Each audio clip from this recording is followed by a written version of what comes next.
Ladies and gentlemen, welcome to another episode of the Wrestling is Cool podcast, the coolest podcast on the planet. I'm Santi, that's Sancho. It feels weird to have a podcast that's not going to be focused on WrestleMania. It just feels like we've been drowning in the mania recently.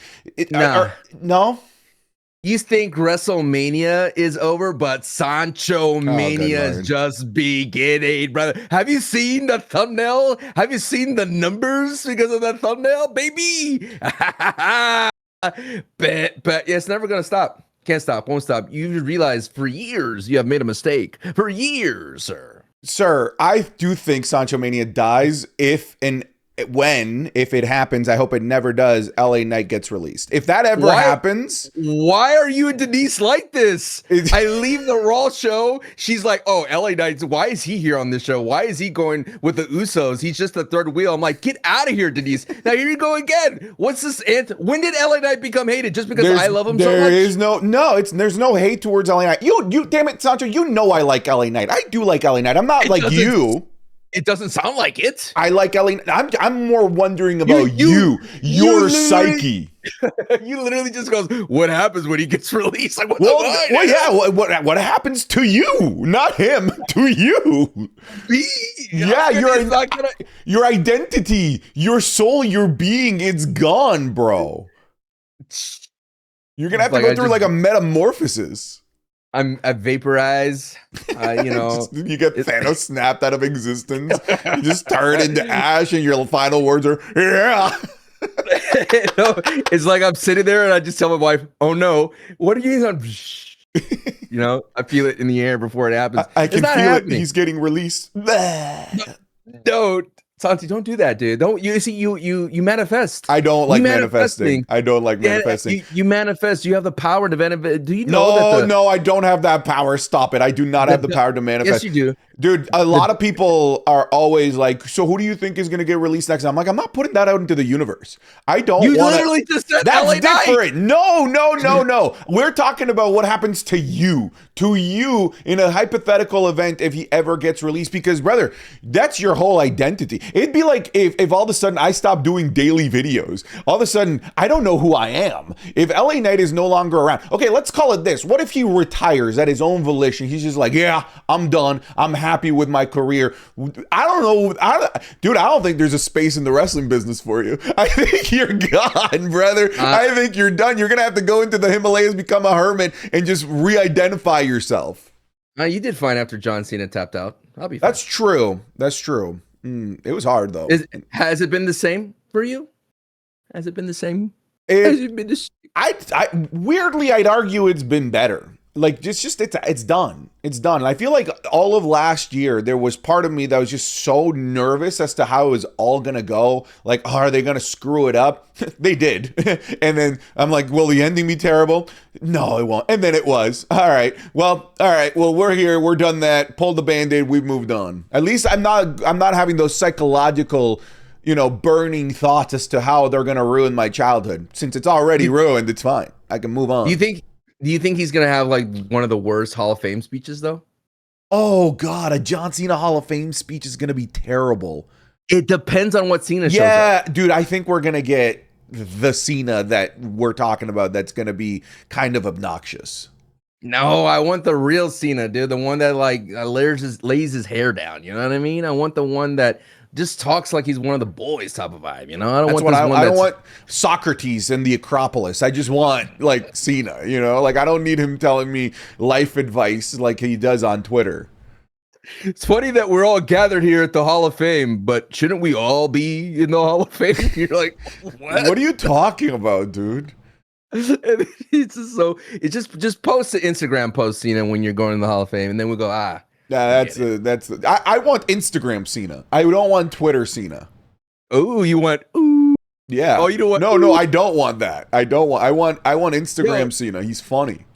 It's been a while. What's going on with Cena? Did he retire from our bit? No way, Cena. Let's see what's happening what's Cena up to? John Cena verse. Remember, he follows everybody because he wants everybody's perspective, so he can think about his ways. But just don't walk up to him and sing it to him. You know what I'm saying? I'm not buying what you're selling. Let's see. Dude, would you be crushed if Cena told you that? You're of like, course, hi. dude. That's it. It's game over. All right, let's see. Okay, remember the rules are, if this is your first time tuning in, it can't be anything that he's shilling. Yeah. That's fine. All right, What's his let's last see. real tweet? All right, he has something with Danhausen. Yeah, it's Mania, so he has a lot of. Okay, Mania. Oh, here it is. A small act can initiate an incredible reaction. Woo! See, that's what I don't want at the Hall of Fame. Just I don't want that. That's just not it. But you're right, man. I have recovered. I've moved on. I feel like in a strong, successful manner. I found a new identity for myself. Luckily, Obafemi came around and scooped me up in his big, giant arms and said, "Santi, I am your favorite now. I am your ruler." And I'm like, yeah, you are. I love you, Oba. And then here we are. So now I'm okay. Now I'm good. I'm fine. I'm good for the next 20 years. Follow-up question, sir. Mm-hmm. Has there anyone that in the history of the WWE that you felt like, damn, they got released, or damn, injury where they retire early, like in your Ruthless era or the PG era? In the Ruthless Aggression era, not so much. I feel like everybody that deserved an opportunity got an opportunity. That was kind of like the beauty of the Ruthless Aggression era. Like, we think we've talked about this before. Everybody got a chance. Everybody got an opportunity to show out and even a ton of names that you would never expect got to become world champion. In terms of like more recent, Can I give you one? Maybe not to like the level of like of some of the releases this time around. But what do you got? Dolph Ziggler. That's different. But it felt like he just left before things were gonna get good. Does that make sense? I disagree. What do you mean? He was like, thrown in NXT. He disappeared. They weren't using him. No, I thought he would be better in this era with the Triple H, because I always felt like he wasn't like, you know what I mean? Like he was always that guy that put people over, and I thought they would probably give him that dub when he came to that Triple H Renaissance era. It felt like he was one of those guys that never got a fair shake, and I felt like this was the time that he would get a fair shake with the new regime. It'd be like the opposite of Austin Theory. Austin Theory got everything the world handed to him, and now this dude's out there talking about if you feel it, if you see it, that's the pressure, baby. Is he coming around for you? Come on, dude. It's so silly, the pressure. Dude, when he said, Joe Henry, we're going to go through your ass, you're like, all right. You're like, okay, Theory, go through that ass, dog. Yeah. Whatever you want to do. Like, whatever floats your boat. Yeah, Ziggler is not what I would have gone with. Okay. I'm just trying to help you here because you got a brain fart. You're constipated. I mean, I'm like thinking, like I really do think that Kyrie and Alistair are big, strong candidates for this. Just people that were left with a lot of like food on the table. Like we didn't even complete what we wanted to tell with them. Another name that was kind of left, but it was on his own fault, is Carlito. Mid-story, by the way, with Raquel. Also, yeah, I mean, to call that a story is a stretch, though. I would say, like, I really thought very highly of Keith Lee. And I think that one is, I feel like somebody that didn't really get a fair opportunity. I think more than anything, that's a guy that was in the wrong generation of WWE, more so than Dolph Ziggler. There's actually like a handful of those guys that like the NXT names where I'm like, man, how did we never even give him a crack on the main roster? Like Adam Cole, like dude, Adam Cole never even got to touch the main roster, which is just it's such an insane thought. Now he didn't get released; he just didn't resign. He was, but I kind of put that into the same realm in some capacity. Here's a question for you, Dijak. Dijak got chances, right? He was on the main roster. He's the rise. So I do love Dijak and his work, and I would have loved that if they could have taken the like most recent version of Dijak, which is the one that he plays in the Indies right now, into the main roster. This kind of like grindhouse Punisher character, I think would have been pretty cool. And never getting that crack to use that character on the main roster was pretty lame. Here's a question for you, Sancho. Somebody posed this to me, and I was like, wow, that made me think. Is there a way that WWE... Okay, first and foremost, can we agree that releases in any job are kind of expected? They're kind of... even to a degree necessary. Like, it's just part of corporate America. Like, people get fired. It's not just wrestling, it's just companies in general will do big release waves or firing waves. My question to you is there a way that WWE can ever do this in a tasteful manner that doesn't get fans angry, or will there always be fan backlash during a wave of releases? I feel that the dirty way that WWE could release people is burying people before they go. I think where people could have less backlash would be that they give them like a podium before they leave. They let them showcase themselves before they go, as if it's like, hey, look at the year that we had. Here's like a video package. These are great people. Like, kind of put a recommendation. And I'm sure there is like Chelsea Green, for example. When someone gets released, she gives them a slew of contacts. Maybe the WWE could foster that. They could have a relationship like, hey, it does not working for you here, but hey, you could go to TNA. We have this relationship. We think you could go great there, or we have this contact here. Like, help talent transition into other promotions. I think that will help. Like, if the WWE put like a social video package for the people that release to say like a thank you, like a, when the NBA team trades a player or when they come back or something like that. I think that always eases the pain, but regardless, it always sucks. I've been part of layoffs where one day, if I wasn't, I think I mentioned this before, but I'll mention it really quickly for the new people. I was literally let go, and I did not know that was going to happen unless my manager told us 24 hours and he wasn't supposed to. And I literally had a kid like a week prior. Like, there is no humanity or nothing when it comes down to cuts. It sucks. It really does. But I think the difference is when it comes to wrestling and things of that sort, and I think this may be the only thing that it has this relationship, Santi, if you really think about it in entertainment, is that you do form a parasocial relationship with the talent or the character that they present. You wouldn't care if if some movie star was, replaced with another actor or an actress for the role. You just care about that character. They move on. But when it comes down to loss, whether it be through releases or being let go, that's always different when it comes to wrestling, in my opinion.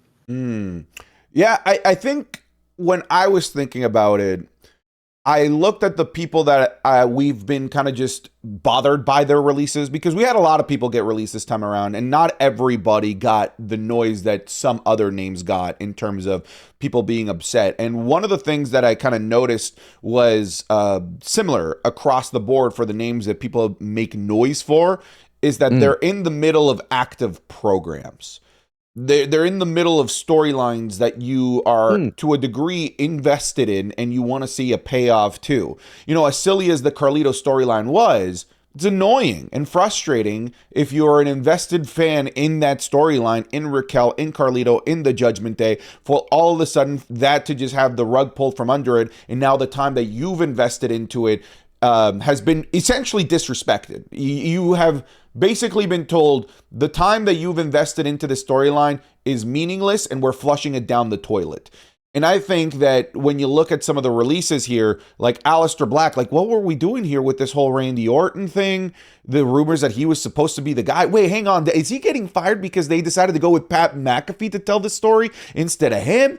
And then there's Kyrie. Like, dude, there's a literal PLE match where the entire key aspect of the storyline was Kyrie Sane, and so letting her go kind of brings about that frustration of WWE kind of telling me that my time and my investment was worthless in these characters and in these storylines that they are the ones telling.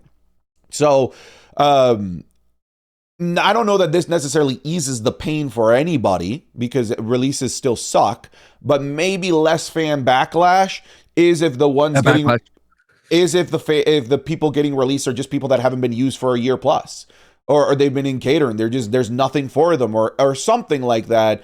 Because I do think that a lot of the frustration is just like, dude, why the people I'm invested in right now? I don't get it. Why'd you even put them on the screen for me to get invested in if the plan was to release them in the first place? I don't know that that's the correct answer, but like, it's just like an immediate like gut feeling that comes to mind. That's what Carrion said. It's like, you're going to start appearing less on TV when you're ready to go.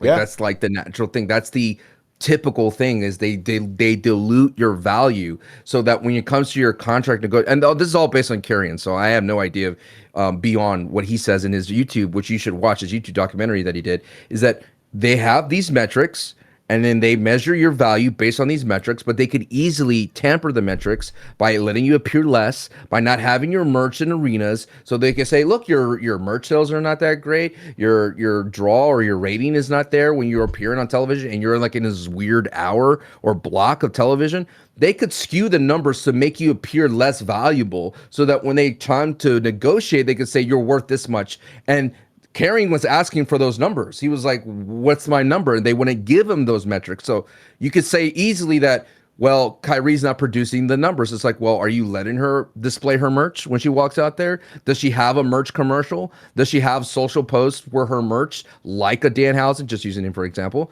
like you could skew those numbers. So when someone goes like, that in the corporate world, they look at the numbers like, well, R-Truth wasn't giving us merch. His ratings were low when he came out. His match quality may not be there. He is not involved in major storylines. This is an easy cut. When they don't look at what's actually beneath the hood of R-Truth, like, no, this dude is super valuable beyond that. And I think it's when like in Zelina's case, she said the call came from TKO when she got let go. So that means that someone from corporate is not looking at the impact of said superstar. Now, granted, Zelina and Aleister were active, like you mentioned, but it did feel that Aleister Black and Zelina Vega were kind of like accessories to what was happening. They weren't vital components like a Kyrie, who is a cornerstone foundational part of that feud. That literally when that video package rolled with Asuka talking about Io, you're like, why are you mad? Like, where did this start? You're missing the nucleus of this problem. I fully agree with you with that video package. It's just it's I'm still excited for Io and Asuka to get a PLE match, but like the reason this is a PLE match, it's because of the Kyrie saga and that storyline that's being told. And now we're being told as fans, like, pretend that never happened, and it's still a PLE storyline. Time out. You just uncovered like a double jeopardy here. You know, I have the question, and you got to okay. It's not a safe place question, but it's like, let's just chill. Don't type anything in the comments right now. You know what I mean? Hear me out, brother. Do you think that this is all a work? And I say this because the WWE has created a precedent with the worked Seth Rollins injury, and they accepted the kayfabe work of R-Truth, even though we all know that wasn't true, that they let go of R-Truth, and then they're like, oh, never mind, we were just joking with you. We wanted to get you off the scent of the plan of R-Truth interfering with John Cena. So I asked you respectfully, do you feel that they're letting this fester to the point that when in that match at Backlash, where Kyrie and Io are going, where Asuka and Io are going, that Kyrie would come out and interfere and finally put the beast to rest of Asuka abusing her and, joining Io Sky? I think it's a gross precedent to set, like if WWE wants to continue to do this. I mean, listen, y'all, I'm a big believer in karma. Look what happened to Seth Rollins after all the fake injury stuff. Like, I'm just saying, karma can be a little bit of a biatch sometimes. I wouldn't love if this became a blueprint for WWE to follow.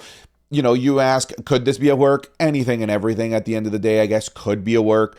I do think that hinging on Kyrie showing up at Backlash, I think that's setting yourself up for disappointment. I do think that that is wishful thinking. Could it happen? Sure. We've seen it happen before. Like you said, the precedent is there, but I don't have my hopes up for that. I really don't. I have the polar opposite. I really think that they are going to try and fully move on from this. It almost felt like they were doing a full reset by having Io go after the IC title. I was like, dude, it's possible that Asuka just does not come out here and they are just fully moving on. And it might even be the best thing to do to not finish off Asuka and Io without the Kyrie storyline here. But I guess they're going to push forward with it. And with them pushing forward with it, I think your question isn't that ridiculous. Could there be a work angle here? Yeah, there could be. Do I love that? Honestly, no. Like, I really, really don't. Because what would be the angle here, Sancho? Like, because they didn't even... If the video package was, I got so tired of Kyrie, I sent her back to Japan. I'm done with Kyrie. Kyrie is useless to me. I got her fired. The powers that be listened to me, and I said that Kyrie's no longer good enough for this business. But dude, that promo was vanilla as hell. It's, you left the family. What family? There's no one there. I'm still your senpai. Yeah, but that's never where You're this still my senpai. this Or never whatever. leaned on that, you know? Yeah. So it just feels like they're just making it up on the fly, which makes me believe that Kyrie won't show up. Again, you never know. Yeah, it could be a work. But they did do that. You're right. They did replace the reason. The why in the story is that Asuka costs Io the title, the IC title. Yeah. But but like anybody, that's what I mean about like insulting our time. It's just like, this isn't what I signed up for. You know, this isn't what I got invested in. You're just making a bait and switch right now, and that is annoying as a consumer, as a viewer. You know, like imagine I know this is this would, if anything, this would be a main event example, but imagine you finish Avengers Infinity War, and then you turn on Endgame, and then Loki's the bad guy, not Thanos, because they had to release Thanos. It's like, wait, hang on, this whole thing was hinged on Thanos. What do you mean it's just all of a sudden Loki? How did this happen? Oh, Loki was shape-shifting as Thanos the entire time. I was like, well, that's a cop-out. That's stupid. You know what I mean, though? Like, okay, you know what it reminds me of? Like The Dark Knight Rises. I wanted more Bane at the end. Like Bane just like goes bye-bye. Remember, he gets hit with the Batmobile thing, and then that's it. That's game for Bane. You're like, no, like I wanted to see some cool epic battle between Batman and Bane, and it was just like, oh, it was just a fart. That's all it was. Well, I mean, Catwoman took him out, but hey, spoilers. But you know what was the coolest part of that movie? When Ward, what was it? What's his name? Oh, Hines Ward took that punt return back. Oh, dude, what a return, dude. Yeah, well, explosive return. Dude, yeah, you know nice, what I mean? nice. Can you know what? Knowing like the world the way it is now, ESPN would have put it as the top one play. Well, no, ESPN would have made that about LeBron James somehow. How does this impact LeBron James's legacy? How did the dude? By the way, dude, LeBron at 41, dude, dominating the Houston Rockets. He's a beast. Raptors are still in it. By the way, I'm going to Game 6. I'm gonna go to Game 6. We have no hope here. We're just happy to be here. We're just happy to be here. We're playing with house money. We're just happy to be here. They're gonna lose. You're a bad luck charm, dude. I am a terrible dude. I am worse than Drake. I am a worse luck charm for sports teams than Drake. You sat there, you were rubbing elbows, you're like, we're one of the same. Yeah, we both suck. Oh boy, brother. All right. I know we didn't even do the intro, but this is a weird episode. You know what I'm saying? It is a weird episode. Let me quickly do that rigmarole. Folks, welcome to the Wrestling is Cool podcast, coolest wrestling podcast on the planet. Don't forget that you could be getting this episode 3 days earlier than anywhere else on the planet over on patreon.com/SantiZap without ads. So definitely come on over. Not only do you get the podcast early, but you get the Raw reviews, SmackDown reviews, PLE reviews, all with footage so you can see frame by frame what it is that we're talking about, as well as currently ongoing series like I'm watching and ranking every NXT TakeOver main event. Sancho is watching and ranking every single Elimination Chamber, and there are completed series like watching and ranking every Undertaker Mania match, every Royal Rumble match, and every John Cena World Championship win. So there is a lot there. Oh, and Ryback in review is on there as well.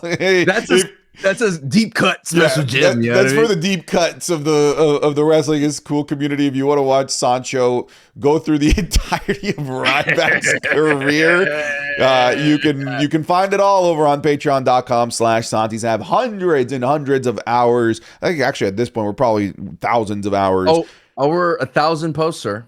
Yeah. 1,000 posts. By the way, legit question. Yes. 2010 first Elimination Chamber PLE. John Cena, going the distance and then losing again to Vince McMahon, coming out with no money in the bank this time around to Batista. How did you feel about that? Because that's a weird vibe. It kind of left like this is like, why they screwing over John Cena just to screw over John Cena here type of vibe. Yeah, I mean, it felt like, why can't we just run Batista versus Cena at WrestleMania? Like, this was to set them up at Mania, but Cena winning sets them up at Mania. So why not just have it at Mania? It seemed unnecessary. I think they were trying to recreate the Edge, shock moment, but WWE in the early 2010s had the lowest IQ creativity, Sancho. Like just no creative bone at all. It's because as soon as I posted on the Patreon, the people are like going, "Oh, you're about to hit a rough patch of chamber matches," because it's the PG era, and they're not going to do like crazy spots in the chamber. I'm like, damn, Yeah, bro. why, Yeah, dude? Because like the chamber doesn't get good again until like 2022. oh my god, then dude, because 2008, 2009, No Way Out, Good stuff, man. masterclass chambers, dude, masterclass, I say. Yeah, go check it all out, guys. Patreon.com/SantiZap. A link in the description or wherever it is that you are watching. We already kind of touched on what one of our main topics of the show is going to be, but it is the releases. Let me pull up the names here, Sancho. But Sancho, have you tweeted out hashtag We Want Kyrie? Are you part of the solution, or are you? I wouldn't know. I have you blocked. Oh man, I have not said We Want Kyrie. A part of me thinks like I'm getting played. I'm cynical now. You know what I mean? They did this to me because it just feels like what's the end game for that match to actually happen at Backlash? Does that make sense? Like, wouldn't it be a big shocking moment for Kyrie to return at Backlash at a PLE in Tampa? Where, by the way, Santi. By the way, what's the NFL team there? In Tampa, the Buccaneers. Ooh, what is Kyrie's gimmick? Dude, okay, you're making me believe. God damn it! Oh my god. You're making me believe. No way. No, stop it. No. It's like one of those reels where the guy's like typing and he goes, oh, what's that? And then he zooms in on it. It's like, oh, Tampa Bay. Oh, what's that? And then zooms in again. I'm telling you, brother, the Pirates is returning, the Buccaneer. Again, I'm holding on to like 3% that's going to happen. But I'm just like, why would you have this match at a PLE? Why couldn't you have this match at Mania? I think that's why there's so much like, what's going on? Wouldn't you just let the story play out at Backlash and then release Kyrie if she wanted to return to Japan? Wouldn't that be the play? But it could be just the contract timing. It could just be, I mean, I felt like AJ Styles, his contract was before Royal Rumble and they just probably extended him to Rumble, or I don't know, dude. Whoever's doing contracts, it's strange at the WWE. No, I hear you. All right, so the releases as of now are Kairi Sane, Aleister Black, Zelina Vega, Bo Dallas, Nikki Cross, Santos Escobar, both of the guys from the Motor City Machine Guns, Chris Sabin and Alex Shelley. I thought you were just going to leave it at that. I was like, oh, wow. That would have been rude. Yeah, that would have been rude. Dexter Lumis, Apollo Crews, Rowan, Joe Gacy, Andre Chase, Zoe Stark, Alba Fire, Tyra Maysteel, Serena Linton, Tyson, Tyree, Chris Island, Malik Blade, Trill London, and Luca Crucifino. I think no disrespect to those in developmental, but I think we're going to focus the conversation on those that are on the main roster. Of course, hopefully everybody lands on their feet. Luca Crucifino has already posted that he's just retired. Yeah, he's just done with professional wrestling. I said in my video, because I had a feeling, especially in developmental, when you're so early on in professional wrestling, when something like this happens, it might just put you in a position where you might be rethink that maybe this isn't for you. And we've already seen it here with Luca Crucifino. I don't know that that'll be the same thing with everybody here. It is just, I think, an interesting talking point before we move on from the people in developmental here is Tyra Maysteel literally won LFG. Olympian too. What is the point of LFG? Like, I've always asked that question, Sancho. It's why I've never watched LFG. I've always said, what is the point of this? In like the winner gets an NXT contract, but like I also think of the days of like Tough Enough. The winner gets a WWE contract. The last couple Tough Enoughs, those guys never even made it on to television at all whatsoever. So I never really cared about you get a WWE contract, because I just always knew it was pointless. And now here we are with LFG, a reality show in a world of wrestling that's scripted. I don't think it's all too different from my same, I don't think it's a distaste, but just like lack of interest in something like Unreal, right? It's just like, this isn't a real reality show. This has parameters, probably a script. This has a way that it's supposed to go, a way it's supposed to end. And me getting invested in the characters here, it's pointless because it's not actually reality, it's fiction. And fiction TV is good, but I need my fiction to decide whether it wants to be fiction or not. I still believe that there's some value, though. I mean, introduced me to Shiloh. Sure. Oh, cool. Okay. It definitely has its upside for sure. Yeah, I think the issue that you have is that the template is off, you know? And I'm glad they changed it too. Now they're just, hey, we're just here to develop the contracts that we have, develop the stars with the coaches, and just see where it goes. I think when you gamify WWE, it just doesn't work out so well because you could just change the game. You know, you could pre-pick, like you said, the winners. Did you watch, speaking of television, did you watch American Gladiators, the new one? I have not watched the new ones. No. There's a couple wrestlers on it, no? Like as gladiators. Yes. Wardlow, Camille, and Rick Boogs. They're all there, and The Miz is the host. And I watched a couple. They're trying to recapture the magic. This is the third time that we've had American Gladiators kind of come back. A lot of camera cuts. It doesn't feel as authentic and gritty as the old school days. You know what I mean? Like it doesn't lean into that, and it is hard hitting though. Like, dude, some of the hits that they did, and they had Wardlow be the guy of the jousting. I was like, yeah, you're not gonna get Wardlow out of that thing, dude. But you're like what 5'10" going up against Wardlow? Like, yeah, that ain't happening. Yeah, that ain't happening. That ain't happening. I think the Miz is fine for that show, but I'm not eager to watch it. Like, blaze through it, you know what I mean? No pun intended. But other than that, I think to go back to your question, why have LFG? It's just because they have hours they need to fill. Like, you know what? AJ Francis had a great show where they would get memorabilia and then he would go and tell stories. Like, I thought that was a cool show. That's cool. No, that's so cool. That's very cool. But like, I see value in like what that show is. I don't see value in LFG as what the show is trying to accomplish. I get what you're saying. Hey, it introduced me to this character. It introduced me to that character. But you can do that in many different ways. Like, it doesn't have to be LFG, right? It's not exclusively an LFG value proposition. It could be a value proposition of any show. I think it's a way to carrot as well to get people to sign developmental deals. NIL deals, like, hey, dude, you could be on TV right away. That's fair. I mean, it is, you know, you do get an IMDb profile for being on LFG, at least I think, right? It's a TV show. You get to say you're on television. Yeah. You ever think about that? You ever think about the people that have like a weird commercial that's like diarrhea commercial pills, and then they're like, look, my commercial's on. Like, they go to their like significant other, like, look, my commercial's on. It's like, I have diarrhea. Like, yay! Do we celebrate it? I don't know. What would be that like? Yeah, I don't know. They have like a watch party for it. I would. A watch party for my diarrhea pills? It's a grind out there, Santi. It's hard to be an actor. Why do you think I gave up the dream and came over to this part of the world? Now here you are. Here I am begging to be on the thumbnail every week. Am I on a week-to-week basis? Because it's a surprise every time. Like, oh, I made it. Oh, well, you'll just have to find out, man. Maybe one day you're just, hey, Sancho, it's just not working out. We're releasing you from the thumbnail. What if I was the number one spot one week? Oh, the one on the right side. Oh, the prime spot. Oh no, hang on, spot. Sancho, you're on the thumbnail. Relax. You're not taking prime billing. You're not taking prime real estate. Come on, can I cash in like a thumbnail on the bank? On your birthday week episode, you can have the right billing. Wait, hang on. My birthday's May 3rd, so it conflicts. So sorry, buddy. My birthday must pose. You know, you share the same birthday with Ella Langley. You know who that is? The country star.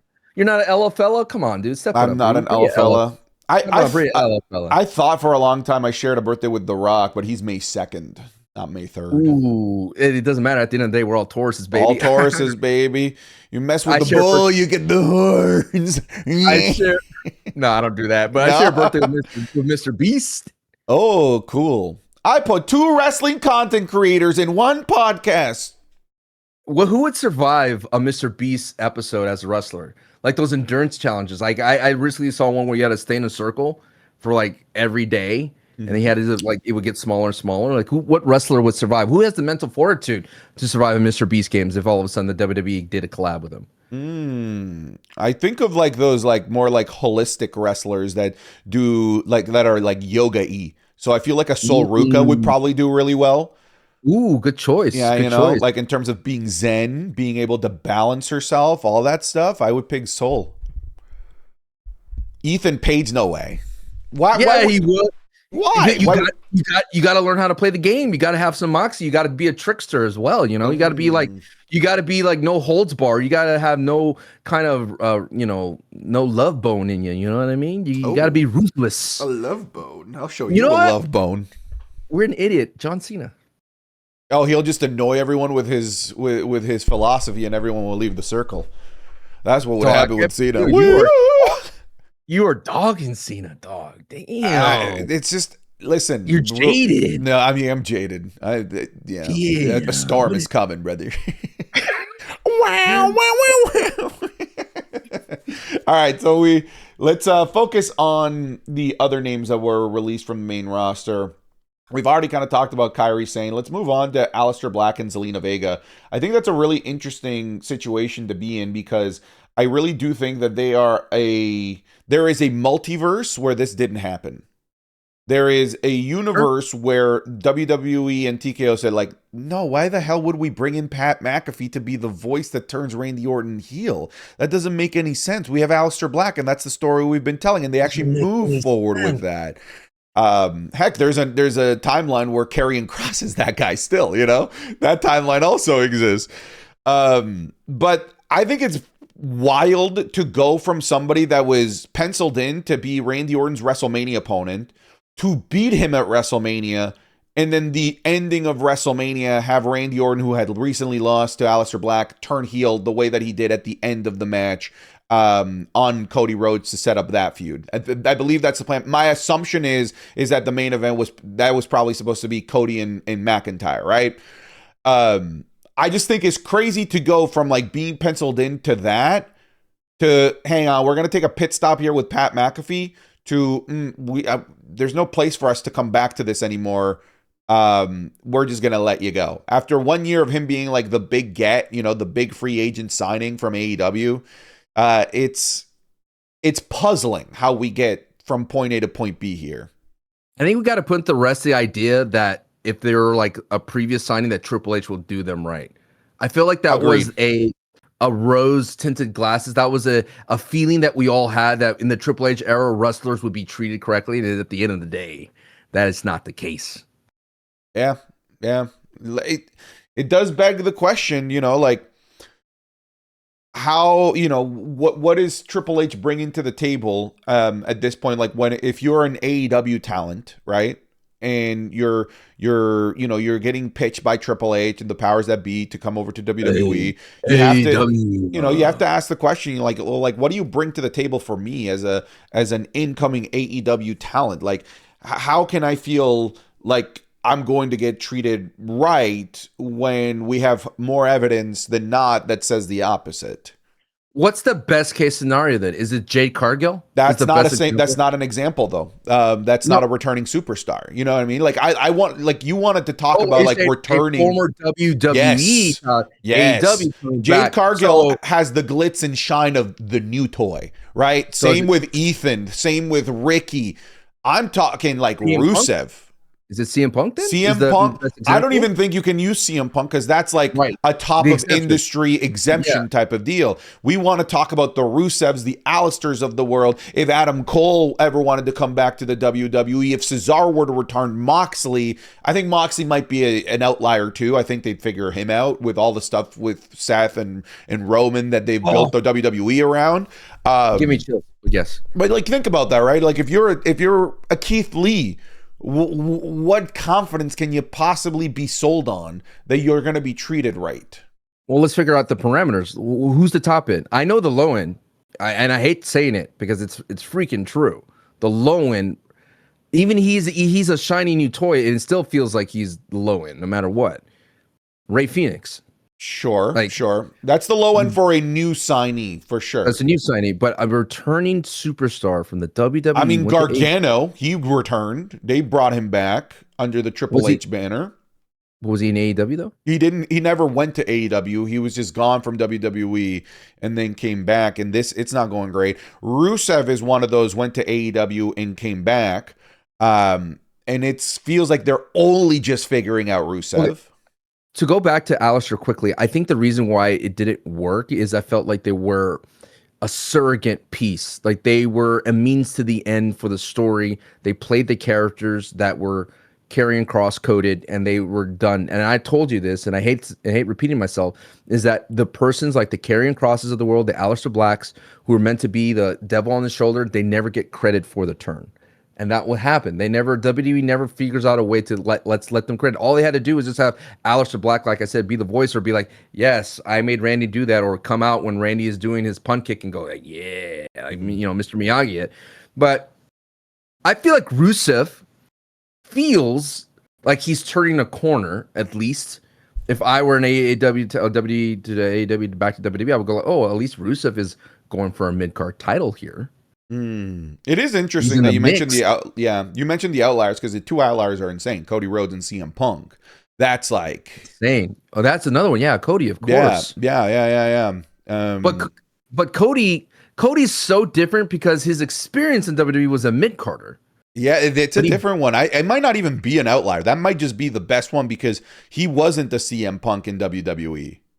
And he wasn't like, I know he built himself to be an EVP, and he is an EVP at AEW, but he purposely didn't make himself the top of the mountain.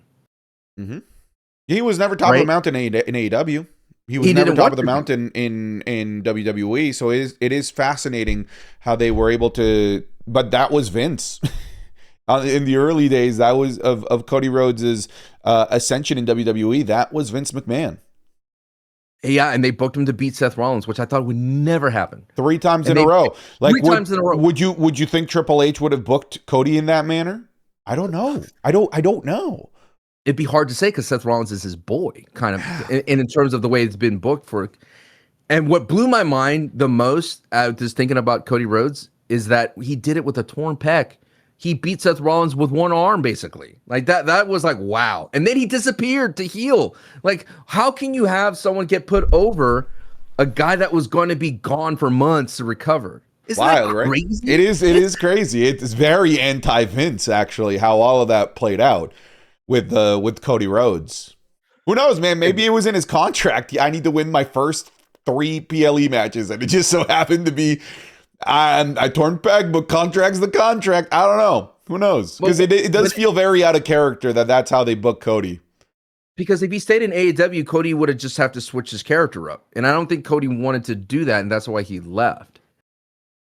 Like, would you want if you're Tony Khan, would you want Cody to go back to WWE? No, right? No, absolutely not. Because he didn't let Chris Jericho go back to WWE. Yeah. Jericho would be the next type of character that.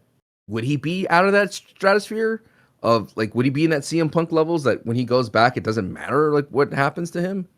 I think we need to, I think what we need to look at are the names of people that left the WWE in like the upper mid card. Can they come back in a position that was better than when they left? Cody is clearly an example. He did that. Depends on how they were booked in AEW though. Do you know what I mean? Like, I don't think Rusev or Miro in AEW was that person that elevated his status. That's true. To be in the upper mid card to main event level when he came back to WWE. Because you could say Moxley was a guy that was main event adjacent, where he was upper mid card and he'll get thrown in the main event every now and then. But now that dude has built himself up at AEW to be top billing when he goes back to WWE. The same thing with Samoa Joe, right? You would say that Samoa Joe, if he ever went back to WWE, I think Samoa Joe has built himself up to the level where he could be. What are you looking at? Because I'm not here anymore. No, I was looking to see the names that are in AEW right now. Ooh, that we could talk about. You do that. You see this guy? Oh, Chris Jericho. Hey, Jericho. What are the names that we see there? Because like it would be like Athena, formerly. I think that's a great example. How would WWE book Ember Moon if she were to come back? Those are the names really that I want to focus on. The longest reigning Ring of Honor Women's Champion of all time. Mm-hmm. Dude, she would have been a great person to put against Jade Cargill. That would have been a great opponent to build up her legacy. Oh, I disagree. I think we've seen Jade Cargill works with the muscle ladies better. Okay, so if Ember Moon returned, I think she would be immediately. I think she'd be main event. She Okay. has a great finisher. She's a great finisher, right? Right? I mean, she had the great finisher beforehand, and that she was not a main eventer, wasn't Yeah, but treated as such. that was in the Vince era. Sure, sure. Era. Do you, in under Triple H, you think she gets there? I mean, she never really felt uber mega top of the mountain compared to some of the other main event women in NXT either. She's a pretty solid heel though in Ring of Honor. Like, Okay. not a bad heel. Here's a different one. The Revival, FTR. Oh, FTR. Boom, boom, boom, boom. Ow. I do like FTR a lot. But the question is, Santi, in the Triple H era, there is no oxygen for tag team wrestling. Like, zero. None. Like, you talked about Motor City getting let go. That is like one of the most valuable veterans you could think of that you would want young tag teams to learn under, like Fraxium, who had a post about like them being released in terms of Motor City. But FTR, dude.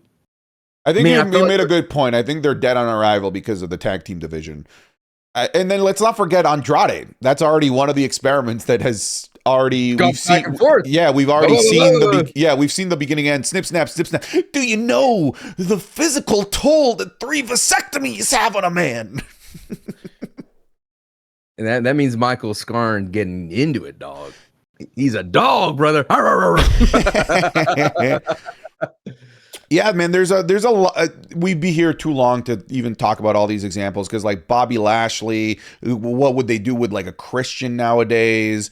How would they? Edge would be back where he was for sure. How How about like Dustin Rhodes? Would he just be put back as Goldust? Would they do something with his name now that his brother is top of the mountain? There's infinite amount of conversations that can be had here. But my conclusion is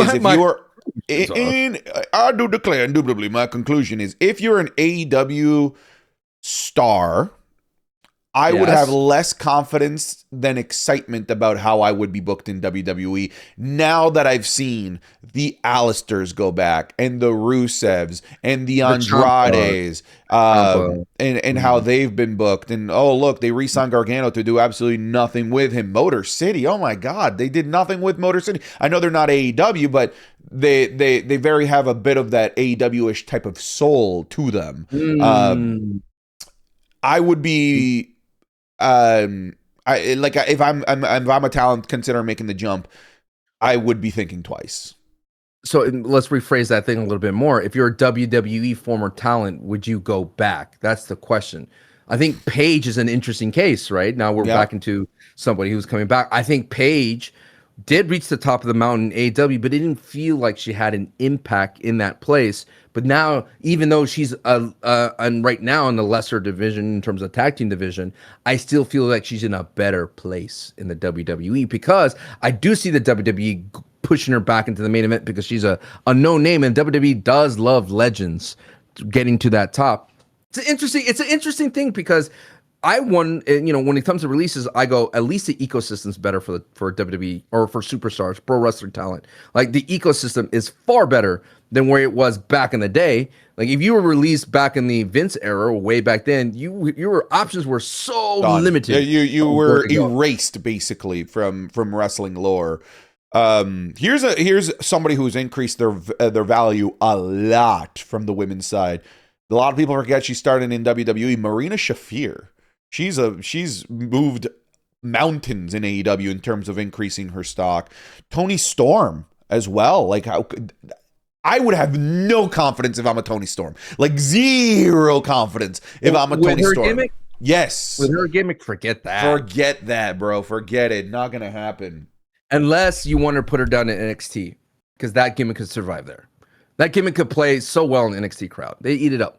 All right, the other ones that are worth talking about here, Sancho, in terms of releases, we should talk about the entirety of the Wyatt Six. I know you made a YouTube video on this. What's your YouTube channel? It is at Sancho West Wrestling. It's part of here, the collab. You could just tap it. Boom, boom. Follow. There you go. Tell us your thoughts on that, because you've already made a whole video on it, so I'd like to see where you're coming from with it. It's a 30-minute video, which I highly recommend because I go through the entire history of what they were on the main roster, and I use like photo examples to refresh everybody's memory. It feels like a fumble beyond the mat. I'm going to use that documentary term, beyond the mat, because just look at the idea of who they are, right? the merchandising that was available, the branding, the franchises that you could literally build off the White Six. And one of my points was the Universal Scary Maze, a horror house. They literally had to deal with NBC Universal that they could have easily made movies around these characters. They could have built a whole universe outside of the White Six and then, of course, Bray Wyatt. But I think at the end of the day is that the engine, the catalyst of Bray Wyatt just ran out of gas and they couldn't find a way to stretch it. And I feel like there was less people in those creative meetings that could go up to bat for the Wyatt Six to be like, no, we have to do it this way because this is the way it's best, like the vehicle goes the furthest with having Bray Wyatt's message this way. And I think what really derailed them the most, and Santi, I think you would agree with me, is that right after they did the thing to Chad Gable, and they even kidnapped The Miz and all that stuff, I forgot about The Miz and stuff, they kidnapped him. When it got to that point, that crossroads, and they decided to not do the turn where they're like, okay, Chad Gable's going to be a better person. No, he just got worse. That's when I'm like, then why are they here? Why at the Wyatt Six here? Why are they here to be a presence in the WWE? And then they made it worse. You know how they made it worse? Let's put these guys, let's turn them heel. Okay, fine. You know what? Let's make it a little bit more worse. Let's go ahead and have them go for gold. And that's what they want. They wanted all the gold. You're like, well, but wait, why? Why now? Now you're becoming just a generic heel faction. You know what also made it worse again? Let's just go ahead and not let them freebird the titles either. That made them worse. And then what made them worse again is that their in-ring creative diluted to really cheap heel tactics, where Uncle Howdy, the guy who just be in the rocking chair, would get up and interfere with the match. Eric Rowan would interfere, Nikki Cross would interfere, and that's the only way Dexter Lumis and Joe Gacy got wins as title holders. And the sad thing is, Santi, at the end of the day, is they had so many opportunities and lifelines to make this happen. Even though Uncle Howdy went down for 6 months, even though they went from Monday Night Raw to SmackDown, which it kind of changed their way, the vibe of them, because they felt like a Raw type of branding.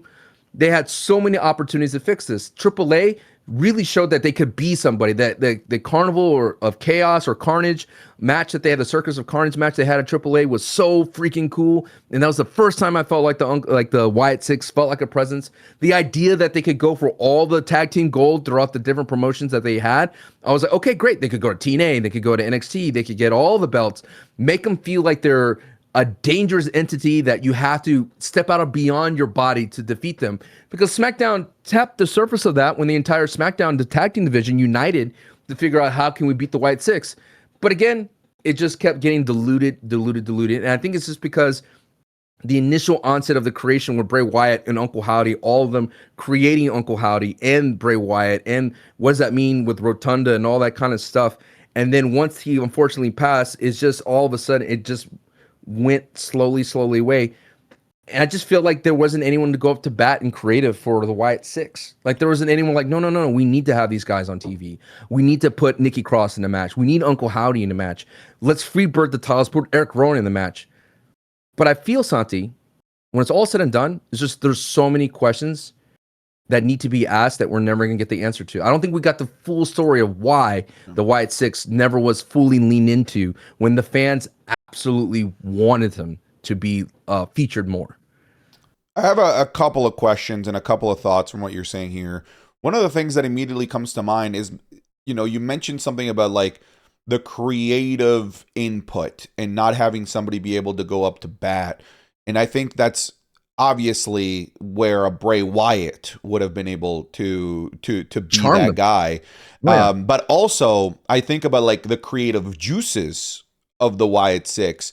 Doesn't it almost feel like it's like, all right, they're executing on Bray Wyatt's like last idea, but because they don't have Bray Wyatt here to know what step 2 of this idea is, they have to try and make it on the fly. And every single step 2 that they attempted, step 3, step 4, it felt less and less Bray Wyatt-ish, and it felt more and more WWE-esque. You know what I mean?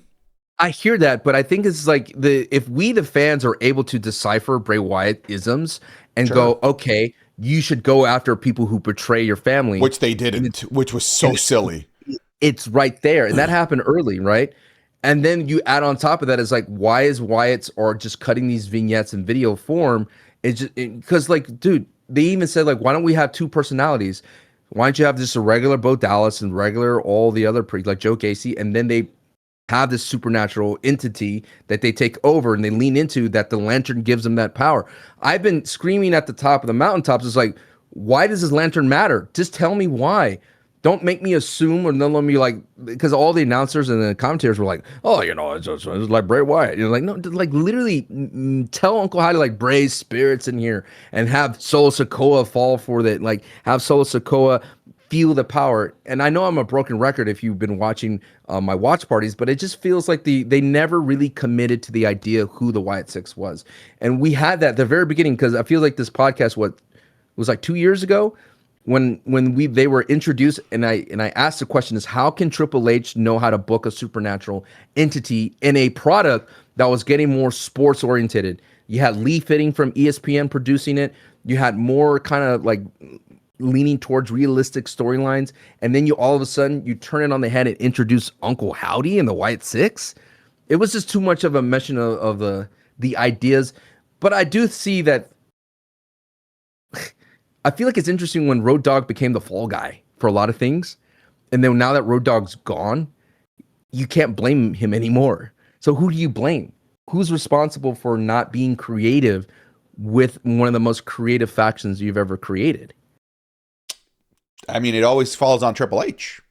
He's the face. He's the face that runs the place. We've talked about that. That's what happens when you make yourself the I guess the personality behind the machine. People are going to blame you. It happens in gaming all the time. If there was a bad Konami game from Kojima Productions, oh, guess what? It's Kojima. We're blaming Hideo Kojima. Like that's just how it is. You put yourself in, you make yourself the face of the creative machine, then you get the blame. I always blame Triple H. Never was I like a Road Dogg hater kind of guy. I was always like, it goes through. I don't get it why people only want to go dog, no pun intended, Road Dogg. It goes through Triple H. Like Triple H can say, nah, brother, this sucks ass. We're not going to do this. And he still let it go through. But I think that's what's to add on top of that. This is what we mean. We've had this romance with the Triple H idea that he would fix the issues that Papa H cook, right? Like Papa H cook. But I feel like the ingredients were there for the Wyatt Six at the end of the day. I don't think anyone could argue with that. I think what really did hurt them is they never felt like a banger match producer. Like the Wyatts, you knew that, dude, the Wyatts versus Shield, go watch those matches. They're on our match club. We have a couple of them. Those matches banged. And I think it's because they put Bray Wyatt in that position to bang. And I don't think Uncle Howdy was ever in that leadership position like, oh, you don't want to match with Uncle Howdy. He's not at the top of the combat tower. It never felt like there was a combat tower for the Wyatt Six. I looked at the cage match, Santi. Literally, the Wyatts had 15 matches on weekly television and 2 PLE appearances. Ugh.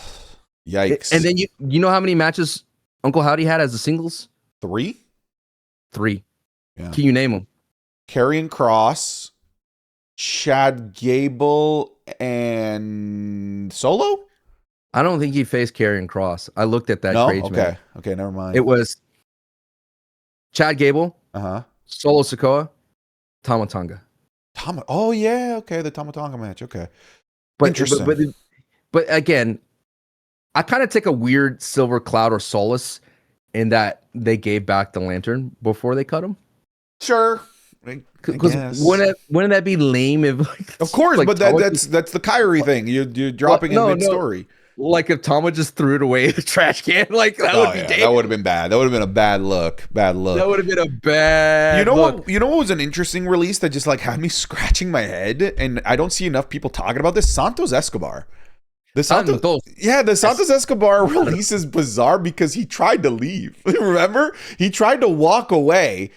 And then I guess the story goes that WWE like tried so hard to keep him that they offered him something that was just so good that he had to come back for it. And we were all waiting like, oh, what's that creative going to look like? What did they cook for Santos Escobar here?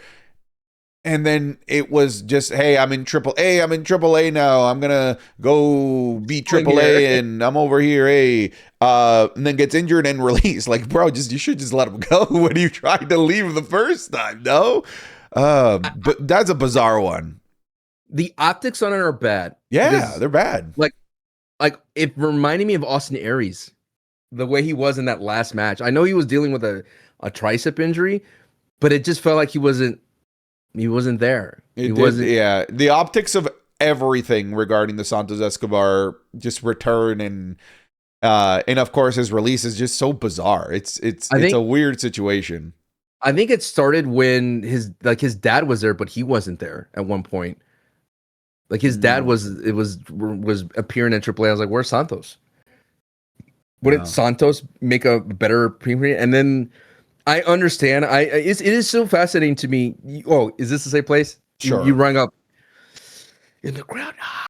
You hear it right now, right? When we go in a live recording, I put up my hand, and you go, "Yes, Santos." I go, "Is this the same place?" And everyone just goes, I have a feeling, and I hate that I'm going to manifest this, that allegedly Grande Americano gets unmasked, revealing Ludwig Kaiser, because he said a speech that it doesn't matter who you are, doesn't matter where you're born, doesn't matter what the color of your skin is, you could be Mexican. And that will solidify the story. It'll be like a Nacho Libre moment. Yeah, sure, he gets unmasked, but that he could just put it back on and continue being Grande Americano. You're insane. No way. He's keeping the mask. The mask is way too important. Way too important. But doesn't that add to the story? That is so PBS. That is like, what a great life lesson. I'm with you. Oh, shucks. Everything's hunky dory. No, he needs the mask. He needs the mask. I know. It's very valuable. It's printing money. It's printing pesos over there. But it is interesting though. And the reason why I brought up Grande Americano, not only for the bit, but I do feel there is something to be said that Ludwig Kaiser was giving bullshit for him to work with. Like absolutely a filler substitute teacher type of vibe.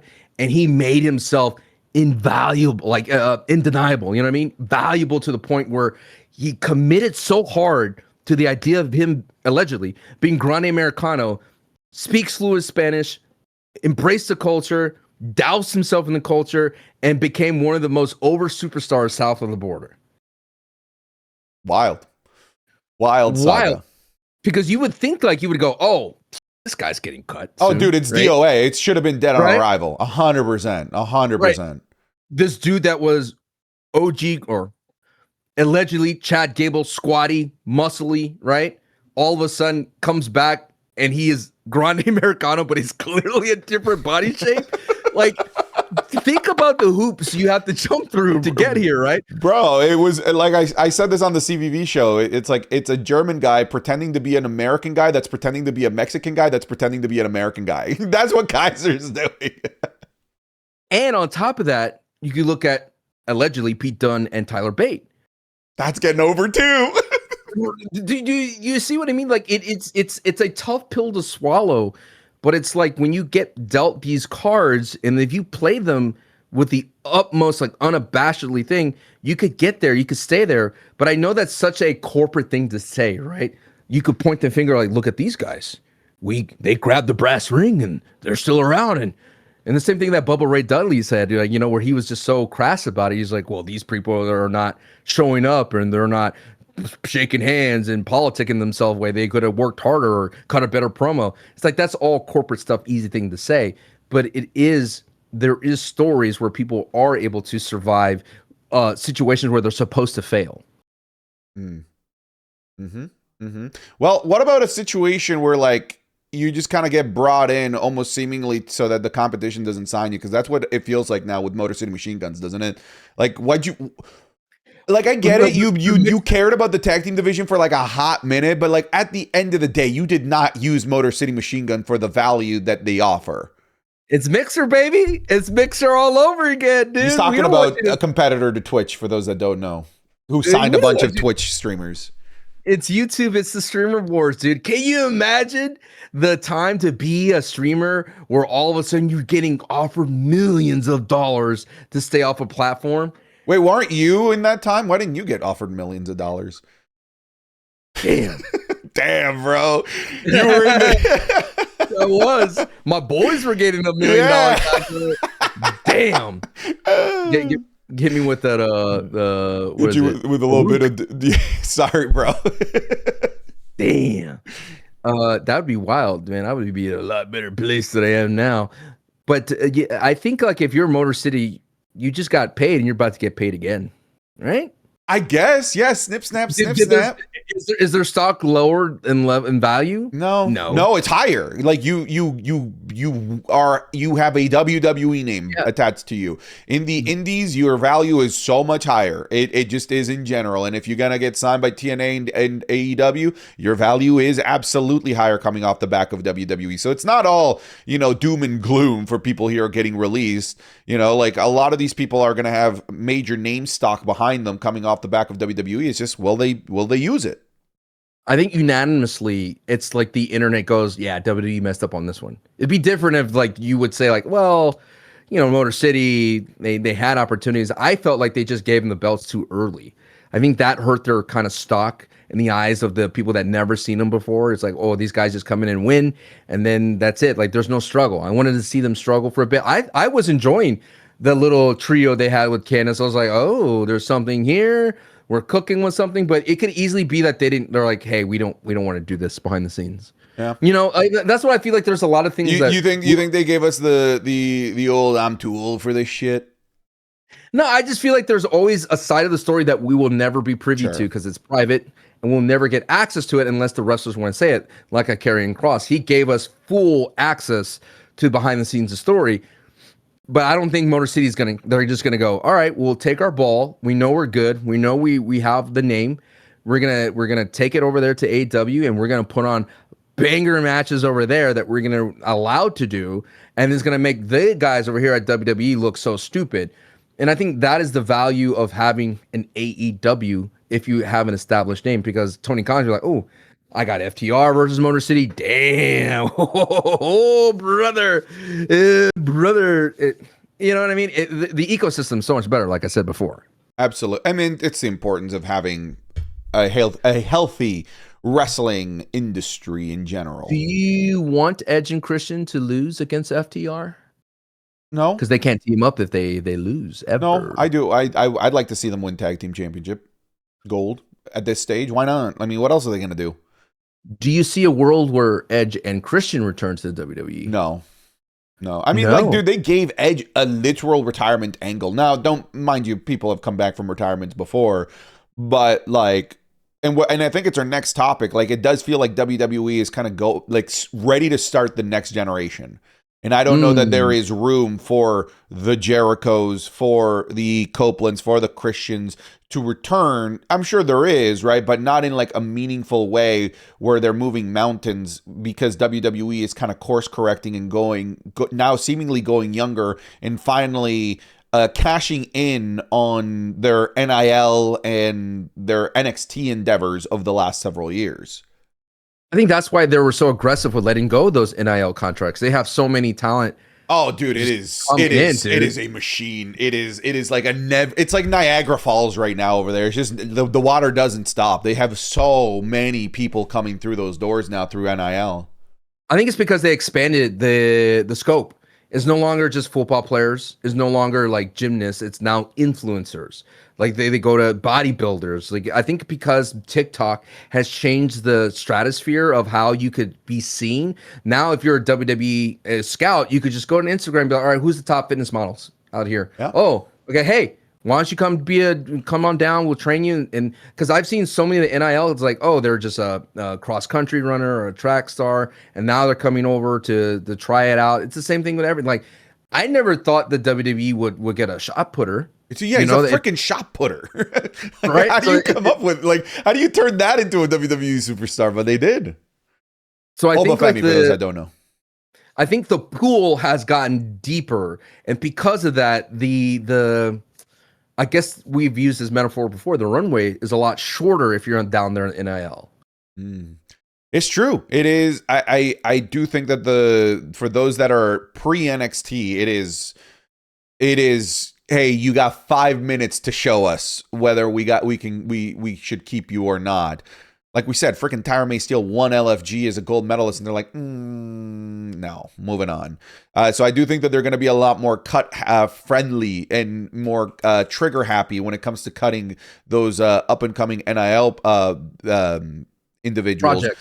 But also a lot more trigger happy at releasing those main roster names when they have the ability to instantly refill the roster like they did with all of these call-ups that they have. Because they let go of a lot of main roster people, but Sancho, they very quickly like replaced everybody. Like if you really think about it in terms of position on the card with a bunch of these names on not just like recent call-ups, but like now we have people that are returning from injury like Braun Breaker as well. And names that have been on the main roster now for a little while that seem that now WWE wants to flourish more, like recently Roxanne Perez now seems to actually have a storyline going on. So it does feel like, okay, not only do we have the big wave of call-ups now, but let's not forget we had a big wave of call-ups last year and a big wave of call-ups the year before. And now it seems like it's like they woke up from a dream and they're just like, all of these names. Push them. Do something with them. We're ready to start the next generation now that we have a lot of them on the main roster. It seems like they've gained consciousness all at once, does it not? Yes, I agree with that. Quick sidebar. Are you excited for Lizzie Rain? Yes, very, very excited for Lizzie Rain. I've seen some of her stuff. I'm gonna miss her debut because I might be able to watch it after the fact, but I'm gonna miss it live. But I'm very excited for Lizzie Rain to see what she does. I'm really excited for NXT in general. Before we talk about like the next generation, I'm weirdly excited for NXT because they got nuked. So it almost feels like they're down to their microbial soup. It's like who was gonna rise? Hey, what's the most famous quote from your favorite Macho Man Randy Savage? The cream rises to the top. Yeah. There is no top right now, bro. It's Tony D. Tony D is not representative of the top of the mountain in NXT. He himself is an experiment. Let's be real. They are trying again something new with Tony D. Especially the men's side of things. It is primordial soup, brother. Anyone and anybody, to use that Vince McMahon reference, can grab the brass ring. And to me, that's exciting. It is obviously, kind of sucky for NXT as a brand and what Shawn Michaels is working on to have all of his talent just get ripped apart, from the show. But for me, as a longtime NXT fan, I've been here. And every time it leads to something cool. So I'm here to see what the primordial soup, what the ooze brings to the top. You think that this will prove that Shawn Michaels has an extreme talent of fostering? Hell yeah. If he could make it work this time around. Hell yeah, dude. I really think so. If Shawn can navigate through this, he can do no wrong as far as I'm concerned. I do feel like Shawn brings the best out of women superstars easier for him. Sure. Right? I do think the women's division is fine. I know they lost JC and Soul, but they're still deep. They're still real deep. And they just called up Callie Armstrong, who like blew my mind on her debut. They've, of course, got Kendall Gray. They're going to be just fine. It's the men where I'm like, woohoo, we got rid of everybody. You guys got poached. What are we going to do here? Shawn, sink or swim, brother. I have high hopes for Shiloh. Just because he creeps me out. His dark web stuff. He's a good character. Spooky. I think I last saw him like drag like some kind of power cord or something. Like he was like. Did you see him have Ricky Saints hogtied and then drag him yeah, that's what I was talking about. Yeah. That's what I mean. It is so going to the initial conversation starter, the new crop, the new generation that is coming through, and like you mentioned, like it's finally taken away. So where are we starting at? Trick Willie? Well, what do you mean in terms of where we're starting at? Like when the new generation starts? Yeah, like are we going as far back as Braun or no? Jacob? I think we got to go as far back as Braun and Roxanne, like that call up. Braun, Roxanne, Tiffany. Like I know is Tiffany. Raquel part of that? No, Raquel was earlier than that. Okay.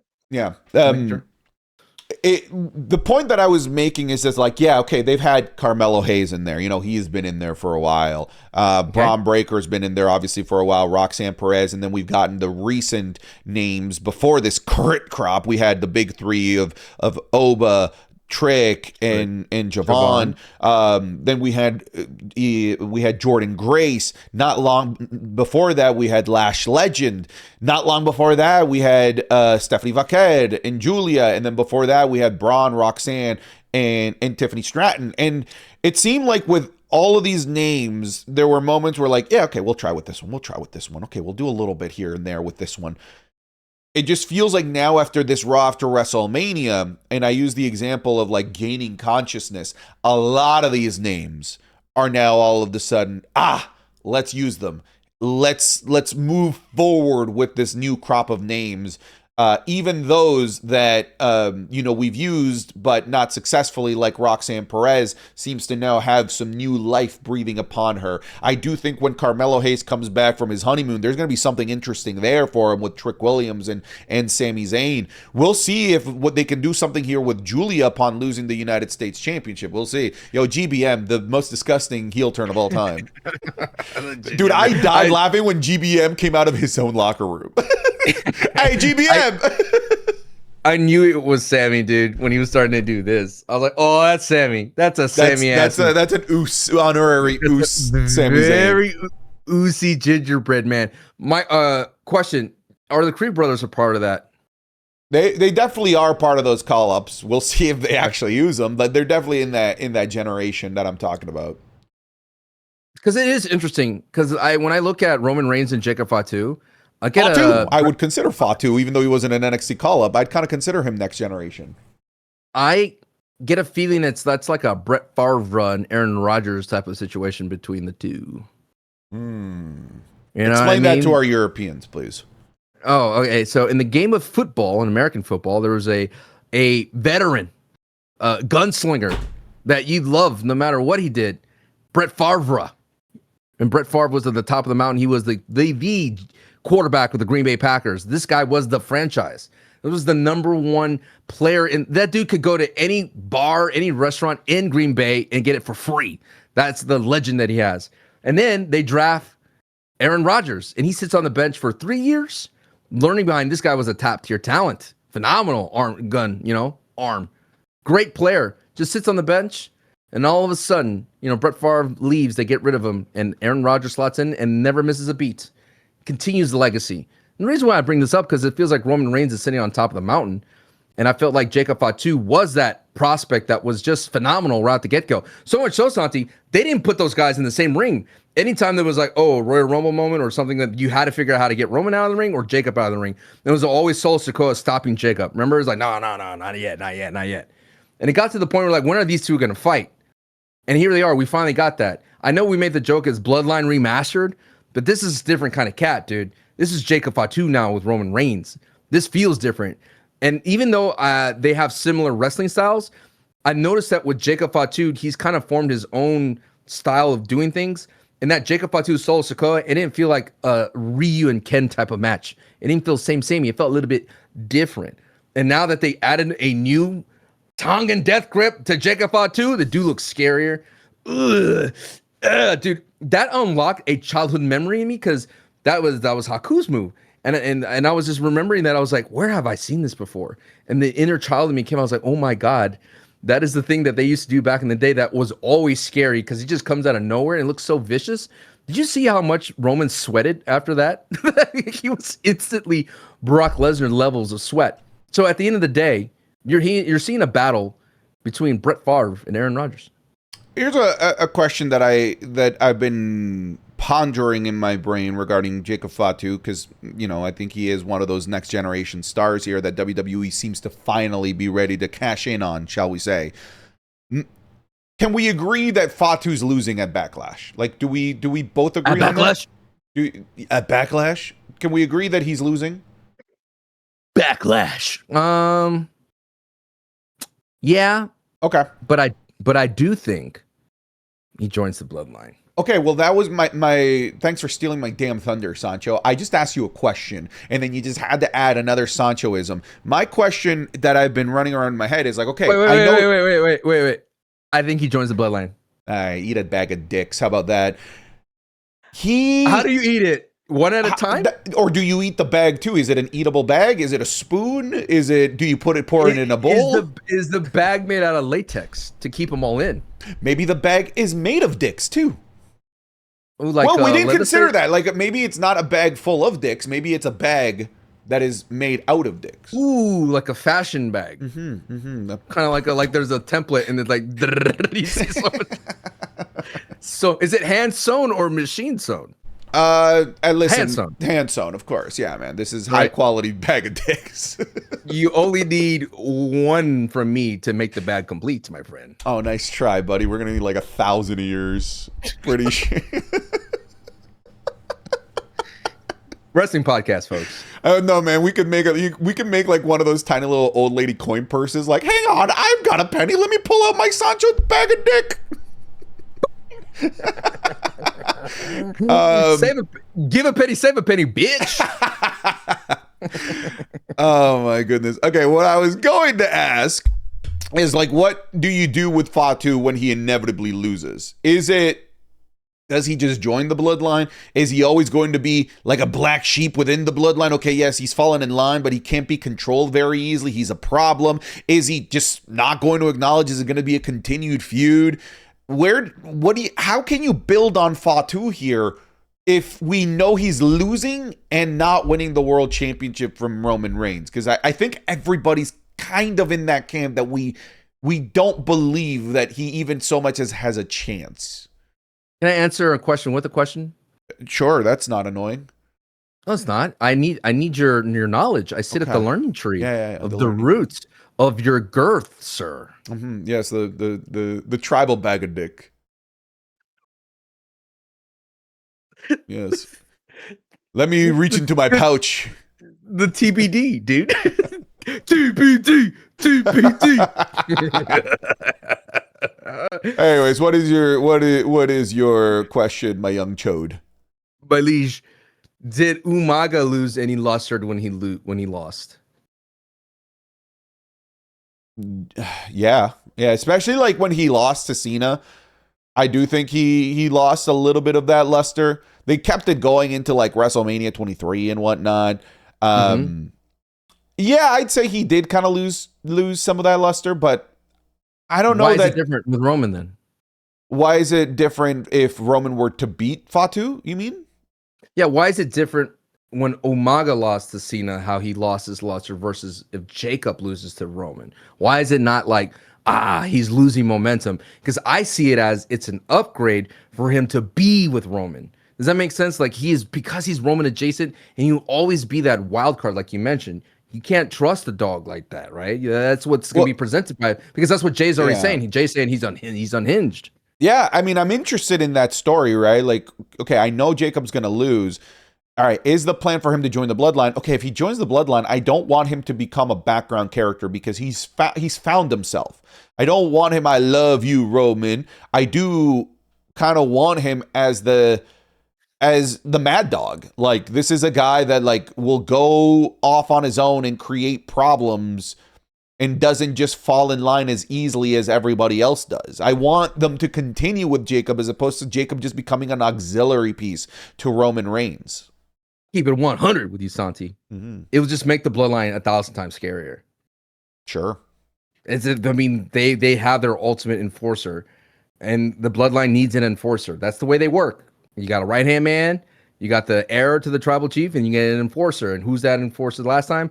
Solo Sikoa. Now, Solo Sikoa was a fine enforcer, thumbing people every time he could get. But he was more of a club bouncer. You're right. He was. But hey, I think The Rock untapped something in Solo that I can never forget. He's like, look at him. Even Solo's going to sing the national anthem. Right, Solo? He was dying inside laughing. He was. Those are my favorite moments with Solo. But I think Jacob Fatu, though, presents just like a optics that they've been upgraded. Now they're unstoppable. and it will create a bigger mountain, a stronger fortress for like someone like the ruler to come in and smash it all to pieces. You gotta like give Thanos some scary things around him to be like, ooh, I don't know if that's gonna work today. Like, you know, Thanos had that, whatever that I know people know are at the top of their head, like, that mind flayer type of dude. That dude was cool. Okay, yeah, that was kind of cool. Yeah, I don't remember his name, but yeah. And then the other dude that has like that hammer, like that dude was cool. Yeah, those dudes. Yeah, cool guys of the week right there. Okay, moving on to some of these other names. You've already named them. But do you agree about Jacob though? Like, does Jacob win losing and Jordan Blood? Does that actually works for Jacob? I think I have to see it. I'm having a really tough time really visualizing it. I because in my head it only works if it doesn't work. Like where like he's in the bloodline, but like it's just constant problems because of Jacob. But I don't know how that works. Like, what if he's like a surrogate for Roman? I'm here representing Roman today, and he then we're going back on our Roman is a full timer. Roman shouldn't need surrogates if he's a full timer. He shouldn't need surrogates. I don't know. I need to see it. I need to see it before I can really sign off on it. Yeah, I can sign off on it. I need to see how it looks. I don't really know. Brother, I have this big package for you to sign. Why don't you sign off on it real quick? Come on. No, I'm good. Dude, last time you sent me a big package, it had Otani and Cena, and I paid $200 in shipping duties because of you. I'm sorry, it was not my fault. I paid for shipping too. At the end of the day, if you look at that, it's probably more expensive than anything you have in that room. I kid you not. That's how much Santi, I love you. That's how much that is, bro. You don't understand the ever endearing love I have for you, Santi. You don't understand? I feel it. You don't understand. It's like the pressure, you know. You can feel it. You can sense it.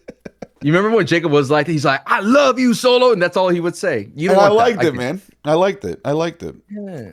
All right, let's talk about Obafemi here. Another one of those next generation guys. I think it's pretty clear that, you know, we're looking at a guy that's probably going to win King of the Ring or make a big noise in it. He's going to be winning World Championship gold. I think it's pretty clear. He's retired Lesnar.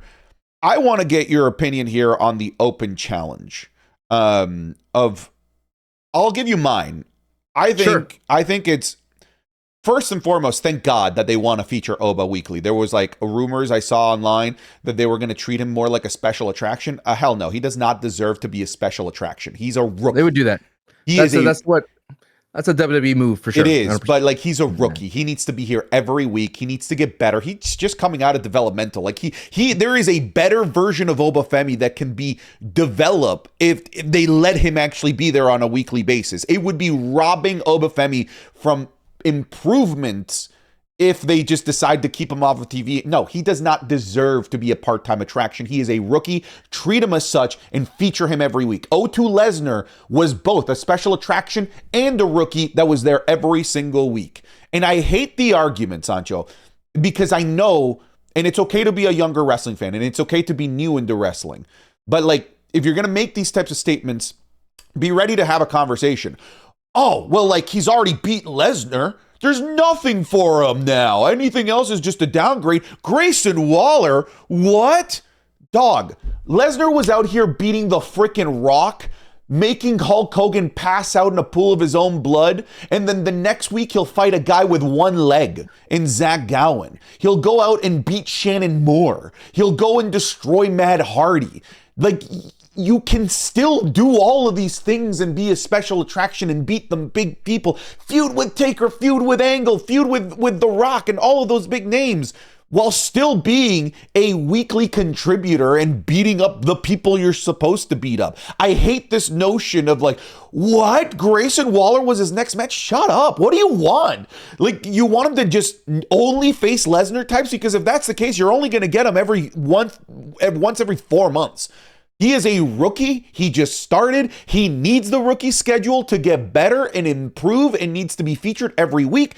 I think the Open Challenge is lazy. It is lazy, but at least it features him on a weekly basis. It is lazy storytelling that you cannot find something for this guy to do that has, because realistically, who's answering this challenge? Why would you want to? There's nothing to gain here from beating Obafemi, who is still a rookie at the end of the day. Why would a veteran ever step up to this? Well, I don't know what you're. Oh yeah, of course, yeah. It's to set up cool matches, but like, why does that need to be an open challenge? Just have that be a storyline, be a feud for a couple of weeks. Tag me, Santi. I agree with that because it changes the optics of Obafemi from going from Adam Pearce, you're going to face the Undertaker player type of character, to Oba saying, I'm going to face you, Grayson Waller. Let's do it. Let's go. Let's roll. Versus now people are stepping up to the plate with Obafemi, and that will build up whoever steps up to the plate a little bit. And even though, like, what heel would step up? I know Denise was telling me, like, well, that they would get credit points. They would get respect for stepping up. I was like, but realistically, no heel would step up to Obafemi unless they're going to find a way to screw him over. And what, a babyface is going to step up to Obafemi? The point I wanted to make is the reason why I have an issue with the open challenge is because it just makes Obafemi, I like the idea of Obafemi just looking for fights. Like, I'm Obafemi, I'm in around backstage, I hear a problem. Ooh, I don't like what they said about me. I'm going to fight you. Let's do it. Let's fight.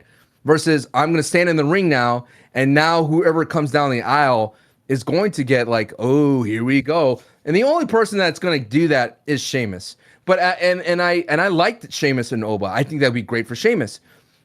But I do believe, and Oba as well. But imagine it would have played out the same way. Sheamus is in the backstage. Hey, well, Adam Pearce, hey, welcome back, Sheamus. Hurry, I hope everything's, oh yeah, I'm ready for a fight, this and that. And then Oba steps in the frame, you're like, oh, hell yeah, Oba wants Sheamus. That's a different type of story than Sheamus wants Oba. It's just a flipping of the script. And I know it's a very nitty gritty, like very picky optics there, but I think the optics do matter when you're in such a infancy of Oba's reign. Does that make sense? Like, we're such a, it's not like I don't want people to think that it's a vulnerable state, because it's solidified. It's literally Brock Lesnar retired Obafemi. But I don't think... Other way around. Obafemi retired Brock Lesnar. Right. Thank you. I don't want people to think that this Obafemi is fragile. And I'm thinking that's what's happening right now, is everyone's thinking like, oh, one bad booking decision is going to end Obafemi here. I think he could tank so much now because he retired Brock Lesnar.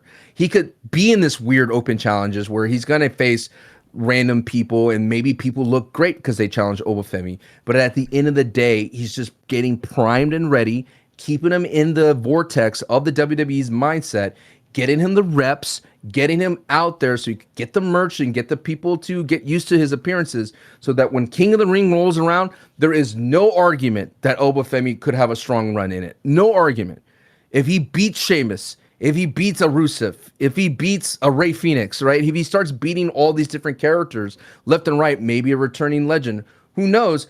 By the time a King of the Ring rolls around, he is the number one contender. Does that make sense? Like number one seed. Sure. At the end, because things could happen from here to King of the Ring where you would wane on. If Obafemi was off TV, you would just have to be reminded constantly, oh, he retired Brock Lesnar, so he should be the number one seed. It should be a no shadow of a doubt that he's the number one seed going into that tournament. Yeah. Number one. Yeah. All right, and you could have done this without it just being like open challenge. It feels like a lack of creative bone. JC Mateo. Speaking of JC, how you like that? Oh, how about that? Was pretty good, right? JC Jane and Fatal Influence, Laney Reed and Fallon Henley have all debuted. Kind of continuing here on with our next generation conversation. So many boos for them. It was insane. Dude, I love that people were like, oh, these are piped in. And then people started sending footage of like in the arena, and they were real. The heat was real. And I can't help but just be so happy. So happy that JC Jane, one, got called up with the faction. Some people were saying, oh, it could have just been JC Jane. Fallon and Laney are too green. No, it couldn't. JC, and again, this is where I can bring in that NXT wisdom, never worked without a faction. She worked initially under Toxic Attraction. Then she became a single star. Was no traction at all whatsoever. I thought she was getting released. And then Fatal Influence came around, and then it started working again. It's because she's a rock star. And what do rock stars need? They need a band, brother. They need a band. And these three work so well together. What's fascinating is that Lainey Reed has been in joined NXT 10 months ago. And look at her now. She's already getting a main roster spot and even getting some mic time as well. Fallon Henley is an underrated performer just in general. I can't wait for people to see her more in the ring. But my thing with JC Jane and Fatal Influence in general is that they fill a void that's been there for a long time. A heel women's faction. I know they tried there with Jade and with the baddies, but that just was not working. And come on. Wait, who? Oh, PFC. Thank you. Of course, PFC, the one and only.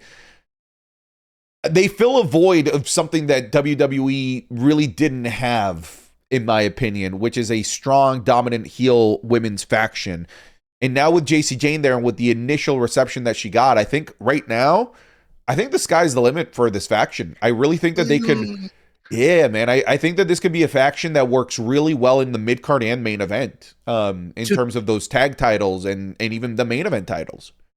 Two things. One, I think they did a great job in their debut they denied the Paige hot tag. Sure. That got people so heated, right? We were wanting that. And two, they put up against Rhea Ripley, right? And that was a great start to it. But as someone that doesn't watch NXT, as we all aware of, I think that WWE did a great job featuring them on Evolution. That was my first interaction with JC Jane. I see what they're doing with her. I see where this is developing. But then when she appeared and she had that match against Rhea Ripley, dude, just that match was so different than the way a typical women's WWE match goes. There was side headlocks. There was strikes that were it just felt like a heel was trying to keep the heat on Rhea Ripley, right? They were working her so well. And I was enjoying JC Jane doing the taunting in between. It felt like I was watching a different type of heel that the WWE typically does from women's wrestling. It felt different, and it felt like so refreshing to see JC Jane selling for Rhea Ripley, feeding Rhea Ripley in the right way. I just felt like I was watching someone that I couldn't take my eyes off of. And then at the same time, when you have the other two, you give so many different variations of creativity, endings, and finishes that they could do to keep her in the loop. It feels like it's as if they created a homebred version of Secret Harvest. Do you kind of feel like it's like rather than pulling people together and parts together with Chelsea being the head and let's put Piper in and then let's get Alba Fire in. It's like now this is kind of formulated from the beginning, and this trio could actually work really well together on the main roster. And I feel with this whole conversation about the new generation, it does felt like this past Raw and SmackDown was very refreshing. Like the whole entire run, Joe Henry's concert felt like it belonged. The first feud with Joe Henry with Logan Paul. I will say, little tone deaf to make a song about firing somebody after all the real life firings. Sure, but it was funny. Logan Paul was so hilarious. Like he was so over the top that it made it. And then of course Austin Theory in tow. So it just feels like with the WWE, there was always that reload. Because when we did the Patreon review of SmackDown, I always said I called it reload action. And now that we're in that action phase, it makes me giddy or tune into weekly television because these are new toys. I can't wait to see what Ricky Saints does. But when it comes to JC Jane and the rest of the Fatal Influence, I just think it's just a better chemistry fit. Mm-hmm. Like the ingredients have been upgraded. And I think that's what you're alluding to with the heel factions is like, yeah, we have them, but they were never like this raw and pure of they felt like fun individuals in a group. This feels like the group is the entity. Like they're like this, Sancho. They're like this. And they got booed immediately. Like when they came back out again for the second time, I didn't know their music. Did they change their music? Nope. Same song from NXT.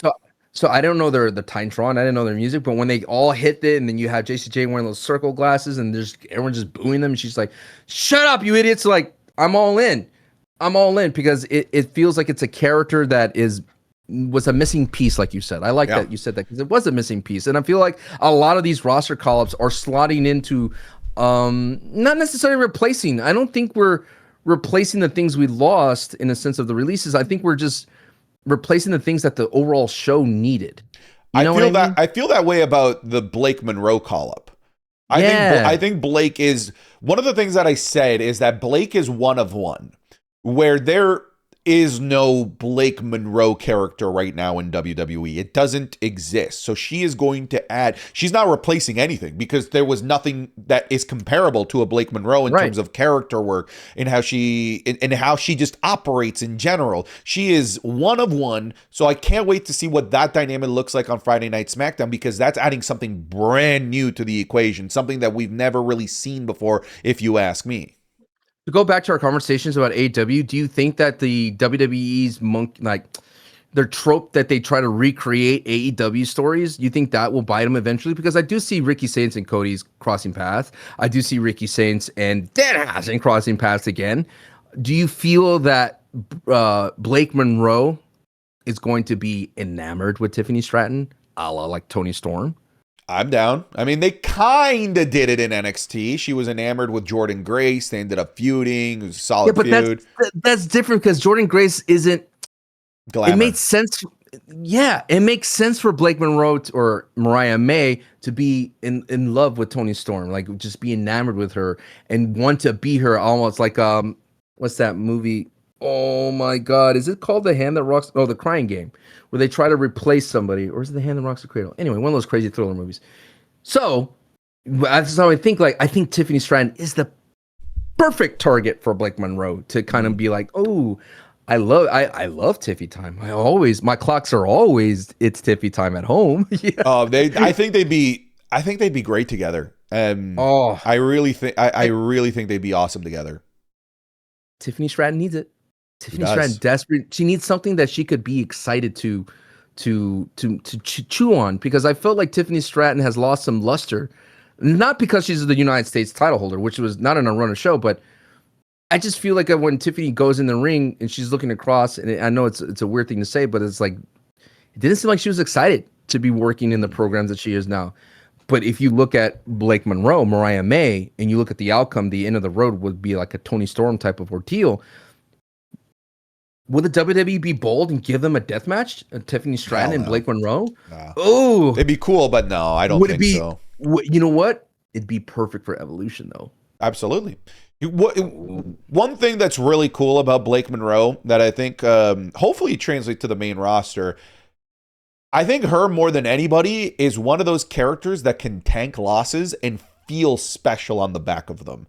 She would take losses and just her character would develop off the back of that loss and improve in some capacity. She really, truly, Sancho, she's one of one. I think the fans that have never really gotten a chance to see her in AEW or NXT are in for a treat. But then there's other names too, Sancho. It feels like Braun Breaker's kind of hitting another gear here as well. Now that Seth Rollins is back, it does feel that like, okay, we're back on the Braun Breaker train. We're going to take this to a big destination. It still feels like a world championship is inevitable. So to me, he is still part of that next generation. Roxanne Perez seems to now have direction finally in Laredo, Texas. Yes, baby, my hometown. Nice. Of course, we have Trick Willie with everything going on, and it seems that our friend the Boatman is full time. Yeah, the prophecy. It's cool. It's cool. I think him being full time is cool. Ethan Page, brother, the mission should be It should be IC title at Backlash. Give him the title at Backlash. At Backlash. Hang on. At Backlash. If you guys haven't seen that video, you guys got to see it. My turn. Backlash. That was my RVD one. That was your RVD one, dude. The Triple H one kills me. At Backlash.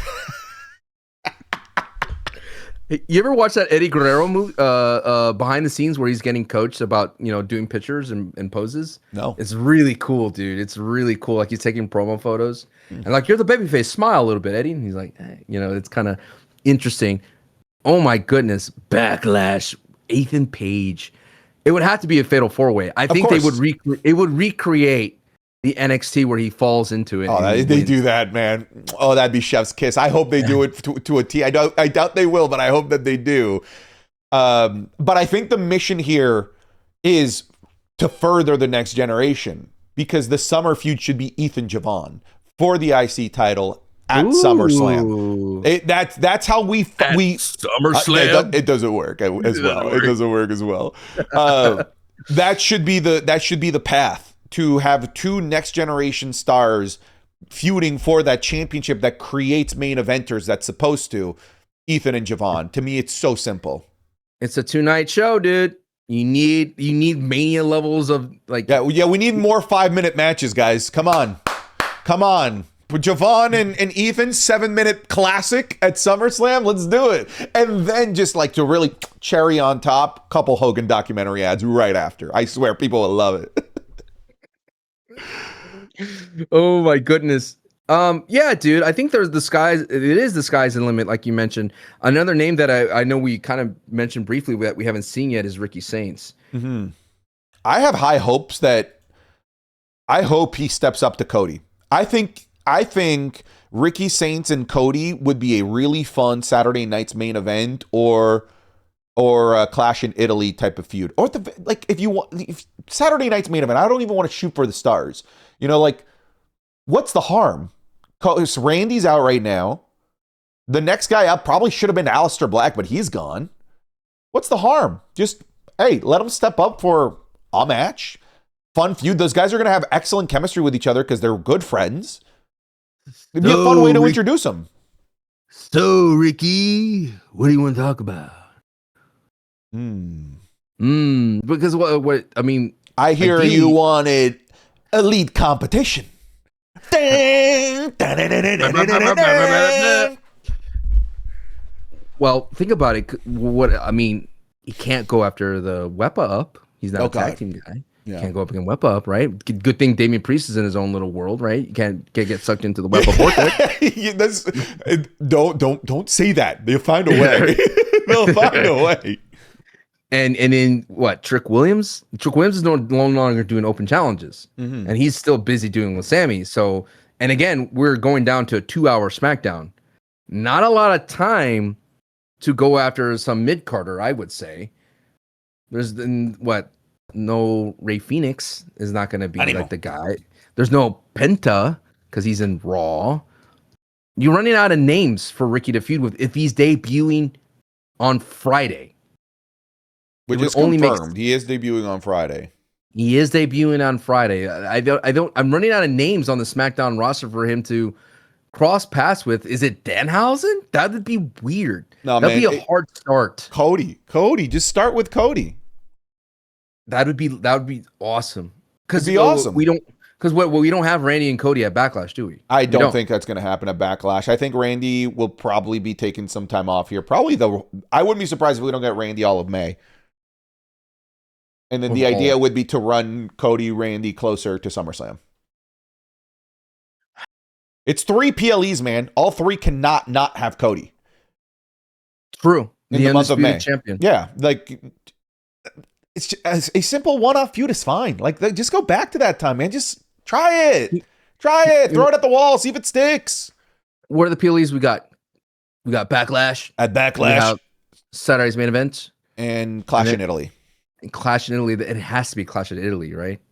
I think a Backlash is too early. But Saturday nights. I like Saturday night's main event because it does feel like they're treating it better. In recent memory, more canon, and it feels like it's less pressure for a debut. It feels like you can feel it. It feels like it opens up the ability for them to be a little bit more experimental at a show like Saturday night's main event over something like a Clash in Italy. Do you think we're missing one more? I think we get another call up on SmackDown on Friday. I feel like they're I don't know. I feel like they already got quite a few. They've got 3 in Fatal Influence. It feels like 1, but it's 3. Blake Monroe and Ricky Saints. That's 5 call-ups. I'm talking about for the men. Another man. What did Raw get? They got 2, right? They got Joe Hendry and Ethan Page. And they got Oba and Javon as well. And they got SmackDown. I don't think so, man. Especially if SmackDown's losing an hour. I think that's all they go with. So I think we've figured it out. It has to be Cody. And that's pretty cool. That's pretty cool. And then Sol Ruka's there. We know she's going to be successful. She officially signs her Raw contract. I think her first thing should be Becky Lynch, bro. Becky Lynch. It's prime. If Becky does another open challenge, which I don't think she will, I think she learned her lesson not to do that because Io Sky could answer. I think if they keep it up with the open challenges, Sol Ruka could answer that very easily. Dude, I love that line from Becky. She's like, "What do you mean? What will you answer?" I said new. I said fresh, new, shiny. See, they're booing you, Io. And Io's like, "No, they're booing you." Yeah, I mean, what are you? You're the Rhea to the Shine. You're the Janetti. Like, damn. Poor Marty Janetti, dog. Yeah. My man can't just catch a break, dude. Catching strays decades later. I don't know. So I think, so Ruka, this makes so much sense just to go the proper way. Can't go up to the world title scene right away. There's no way because Liv is busy, right? She took, seemingly, is Stephanie Marquette on the shelf for a bit? I think so. I think she's on the shelf for a little bit. AC joint sprain. So they built that into the story. We're having Raquel and Roxy take her out. And it looks like they might be building some kind of Liv Morgan, Finn Balor thing again. Finn Balor just can't leave the Judgment Day. Can't leave it, brother. You're already graduated. Vortex. Yeah, leave, bro. No. Stop coming back for proms. Oh, gross. Isn't that weird? Dude, I had a friend that went back for like 3 years for proms. We're like, bro, this is weird. This is weird. After he graduated, he went back for 3 till he was 21. So he's like, "Hey, don't worry about alcohol. I got you." Literally, yeah. And just to clarify, it's not like he was like dating an underage girl or anything like that. 18-year-old. Yeah, sure. It was just he went back to like party with like his old friends. Is like, bro, why do you still have friends in high school? That's weird. My goodness. Oh my! And he got the whole suit. Yeah, bro. He was in the photos. It's so dumb, bro. So dumb. He's the grizzled Finn Balor. Did he have a demon version when he at the prom? That's for Homecoming. The demon. Overall, I still feel like the cruise is still going in a good direction. I think I'm very excited for all the call-ups, and it just felt. That SmackDown, I think you kind of made a video about it, and I like the title. It's like all these releases ruined what was a great SmackDown that week. It was like I could during the watch party, I was like, oh man, I'm having a great time here, and the clips are popping off, and I'm having a good time. But people would just focus on the releases, and they would watch the product and be like, oh, this person should be released, or that person should be released. But at the end of the day, I could just take it easy at the ecosystem, and I would keep reiterating is like in a better place, because if Karrion Kross could make a living what he's doing now, Dijak could make a living still, and Matt Cardona has literally laid out the playbook. Drew McIntyre, Cody Rhodes lay out the playbook. If you want to come back and be a bigger star, you can. And then there is still AEW. I will say though, AEW is freaking jam packed though. Like they have so much talent over there already. Yeah. But I could see them bringing in some more. But it blows my mind because I was watching AEW this past week. You know, Darby Allin had a crazy match with Ciampa, and then you look at I was looking at Andrade, and Andrade's in a trios championship match. But it was so interesting because like last week or a couple months ago, Andrade was going for the title. Like he was going for the #1 contender. And then he just gets dropped down in trios. So there's just so much flexibility in AEW that you could just show up and wrestle the main guy right away, and you'll have a place at least for a little while. Yeah, because I mean, for them, like the in ring is the bee's knees. Is the juice. The bee's knees, juice. Yeah. What do they have? They have Double or Nothing soon. Double or Nothing it's in MJF territory too. So don't be surprised if he just wins it back. Yeah, but I think Motor City would be a great debut there. No, they can't. 90 days. There is apparently a Dynamite close to after 90 days that is in Detroit. Oh, right. That's the place. Little too on the nose, but Raging Piss, huh? Raging Piss. Are you set? Are you sad that your brain rot, another brain rot from you is retired? Just retiring the brain rot, bro. We did one final Raging Piss send off.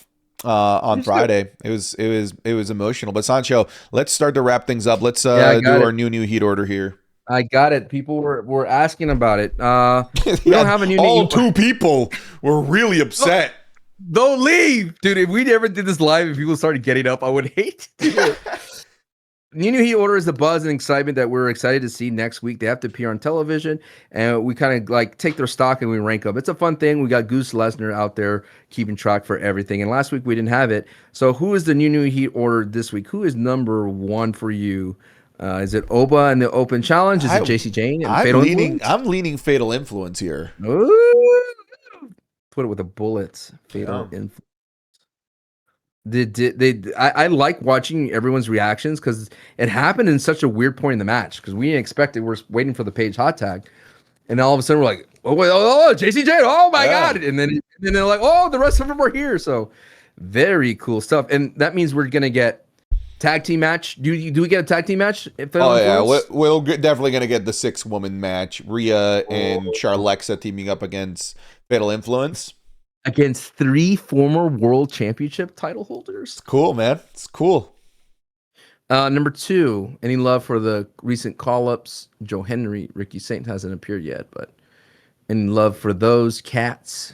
Jacob Fatu, I'd say probably number 2 right now. With the death grip? The death grip, and I'd probably put Roman right beside, like at 3. I did like Roman's promo. Petty Roman's my best favorite Roman. I tweeted that out, but you wouldn't know this because you blocked me. Of course. But he's my favorite. He's my favorite. You act like you don't deserve to be blocked, by the way. You do. And you will stay as such. You will stay as such. What did I do? What did I do? You annoyed me. Dígame. Bésame mucho. Bésame mucho. I know the wild takes, but I have to say this. Everyone, you needed to relax about my Liv Morgan trouble. That's me. Because I am right. You just wait. Wait. All right, what are we at now? 4. Any love for Roxy in Laredo, Texas, dude? I'll put Roxy on the list, but I don't know that it's top 5 type of material. How about 9? Sure. Oh, yeah, if you want to toss it in there, go ahead. Put it at 9. Okay. Any love for Gingerbread Man, GBM? Oh, I would just put Trick and Trick and Sammy in general. I think it worked really well this week. I'd put Trick and then Sammy / GBM. Okay, they're not together. 4 and 5. They're different slots. Wow, you put the Gingerbread Man. Okay, I put the Gingerbread Man at 5. I think this is the most interested I've been in Sami Zayn in a long time. The guy that doesn't understand why he's getting booed. I love he's the meme of like, why are you booing me? I'm right. And I think that's a great character. I actually interesting because that is like a great babyface move to do, right? Trick the heel, become the Gingerbread Man. It's so babyface, bro. It's so babyface, but it's Bizarro land right now. What's up is down and what's down is up. It's inverted controls. The real man's way to play video games. Oh god, dude! People that play with inverted axes, like you're sicko. Inverted Ys, you idiot! Inverted axis is horizontal. No one plays that way. No, an axis is vertical or horizontal. Did you say axis or X's? Who says X's? Obviously, I said axis, inverted axis. Let me ask you a question. All right, number 6. Inverted X's? Who says that? I thought you said that. No, I clearly said inverted axes. Check the tape. No, you did not say that. You Canadian axes. Okay, I said axis. Axis. Yeah. But I obviously didn't say axis. Inverted axes. Axes. Axes.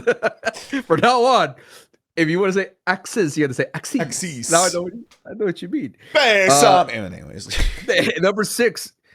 Any love for Grande Americano in the Americanoverse? No, dude, this is I hate. Stop touching this on the main roster. You don't know what you want to do with it. Just let Undertaker tell his story in a vacuum in AAA because you are fucking it up by bringing this to the main roster and confusing the hell out of people as to who's the babyface and who isn't. This isn't for debate. Tall Grande is the hero. Short Grande is the villain. Don't touch it unless you're going to respect what's happening in AAA. Leave it alone. So no, leave it off the new Heat Order. I hated what they did with All Grandes. Hated it. Number 6 is available. On Becky Lynch. Give me Becky. I'll give you Becky. Dude, they really leaned on Laredo. I never heard the city name said so much in this. It was a good crowd. It's a good crowd. It's a great crowd. Great crowd. Great food down there at the border. Hmm. Go down there to Taco Palenque. Get yourself a Piratas taco. It is a potato, beans, and fajita. Delicious. They'll clear you out in a good way. You know what I'm saying? Oh, nice. Yeah. All right, so we're at 7. 7. Yeah. We're at 7. I don't have autofocus anymore, so eat it. How about like Rusev here or Penta? Rusev. Can we say icy? Icy? Just put the icy. They're all cheating. Great. Yeah, but that's cheating. I know. That's okay, cheating. Out of all those guys who did better though, Rusev, I'd go Rusev and Ethan. Penta was pretty par for the course, but Ethan did nothing. He just sat on the stage. Him out there smiling, man. There's something about it. You know what I like it is the in between where he could easily just run in and beat somebody down, but the moment he took his time, and I was like, man, any veteran, any rookie would just come in and beat down on Penta, but he took his time, started undoing his jacket, he took off his jacket, he started doing his sleeves, and then like Rusev looked at him, and he was like, whoa, hey, yeah, I don't have to be here. I just want to beat him down. We're cool. It's just little things that I like about Ethan Page. You know what? I'll do that. I'll put Rusev at 7. And then I'll put Ethan Page at 8. And we have Roxanne at 9. So we just 9, need 10. 11, Danhausen. Yes, of course. Maybe 10 might be Oba. Even though it is lazy. And I'm glad I wasn't the one to say it. I was waiting for you to say something because I know I'm newly minted on the train. Yeah, you're stepping on, you're on thin ice. Yes. Mighty thin ice, as Joel would say. But I've been hitting people left and right. Not allowed. Boom. 10-minute timeout. See you next stream. I don't care. Learn to catch the message. Your number one supreme leader, Santi, gave the decree. Don't call me the supreme leader. The supreme leader, Santi. The rest of the Santi slammers, the Santi surf bots, need to step in line. If not, bam, 10 minutes. And it's funny because they go, oh, this Sancho banned me. He put me in timeout on my other side. I'm like, and they're like, you can't time me out on Patreon. I was like, bet I can. You wait and see, brother. You wait and see. Oba at number 10. Oba Femi. Oh, do you feel like Paul Heyman is like, what am I doing here with the Vision? Big time, bro. Big time.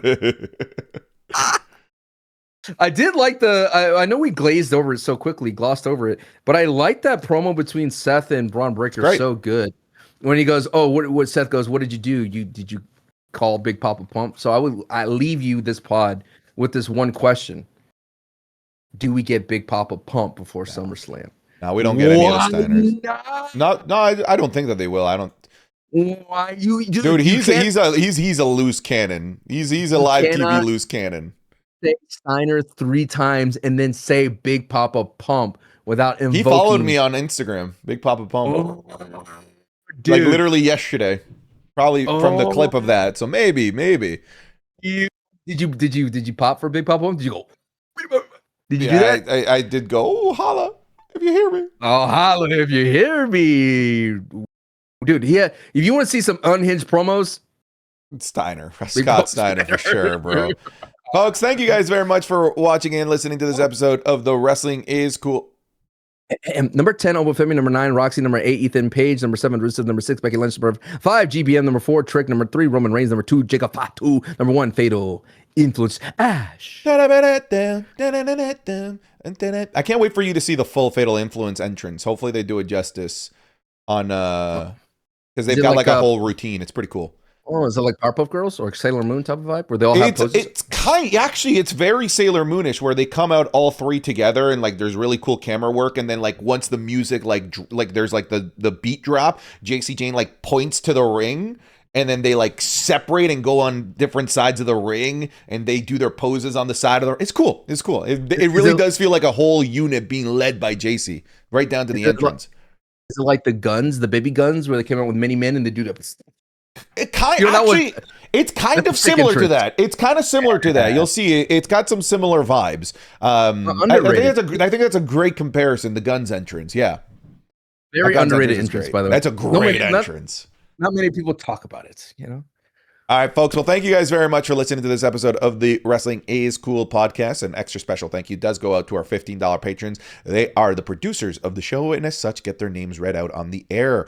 So thank you goes out to Pinche Ads Go Away and Never Come Back, Sancho's Taint Made Me Faint, 414 Russ, Toasty, Ayo Salguero, Acknowledge the Pressure, Active D4C, Aiden Williams, Aco 4559, Abrim Zuda, Alex Regal, I cannot wait till we get the Oba. Go continue. Maybe they're not there anymore. Maybe they listened, and I doubt it. I know I missed out on the last time you read me, so go. Alfie the Chosen One, Amalek, American Nightmare, Cody Lander, Anthony Blaze, Antony, Eric's, Ariel Pacheco, Arrogance, Arturo Gonzalez, Ashley, Ashlyn Poole, Ozzy Kingslayer, Alwyn Dargan, Avada Wepa, Baby, Badass Construction Worker, Baldy, Ben Phillip, B Hostile, Big Mex, Blaine, Blenda, Bluefish, Brad Davis, Braden Primo, Braden Scott, Brandon Diamond, Brody Cyphers, Brian Gallardo, Bubba the Big Fella, Bubbles J, Bunny Swag, Byron Williams, Cameron Warren, Cameron Talks WWE, Carlito CB, Chad,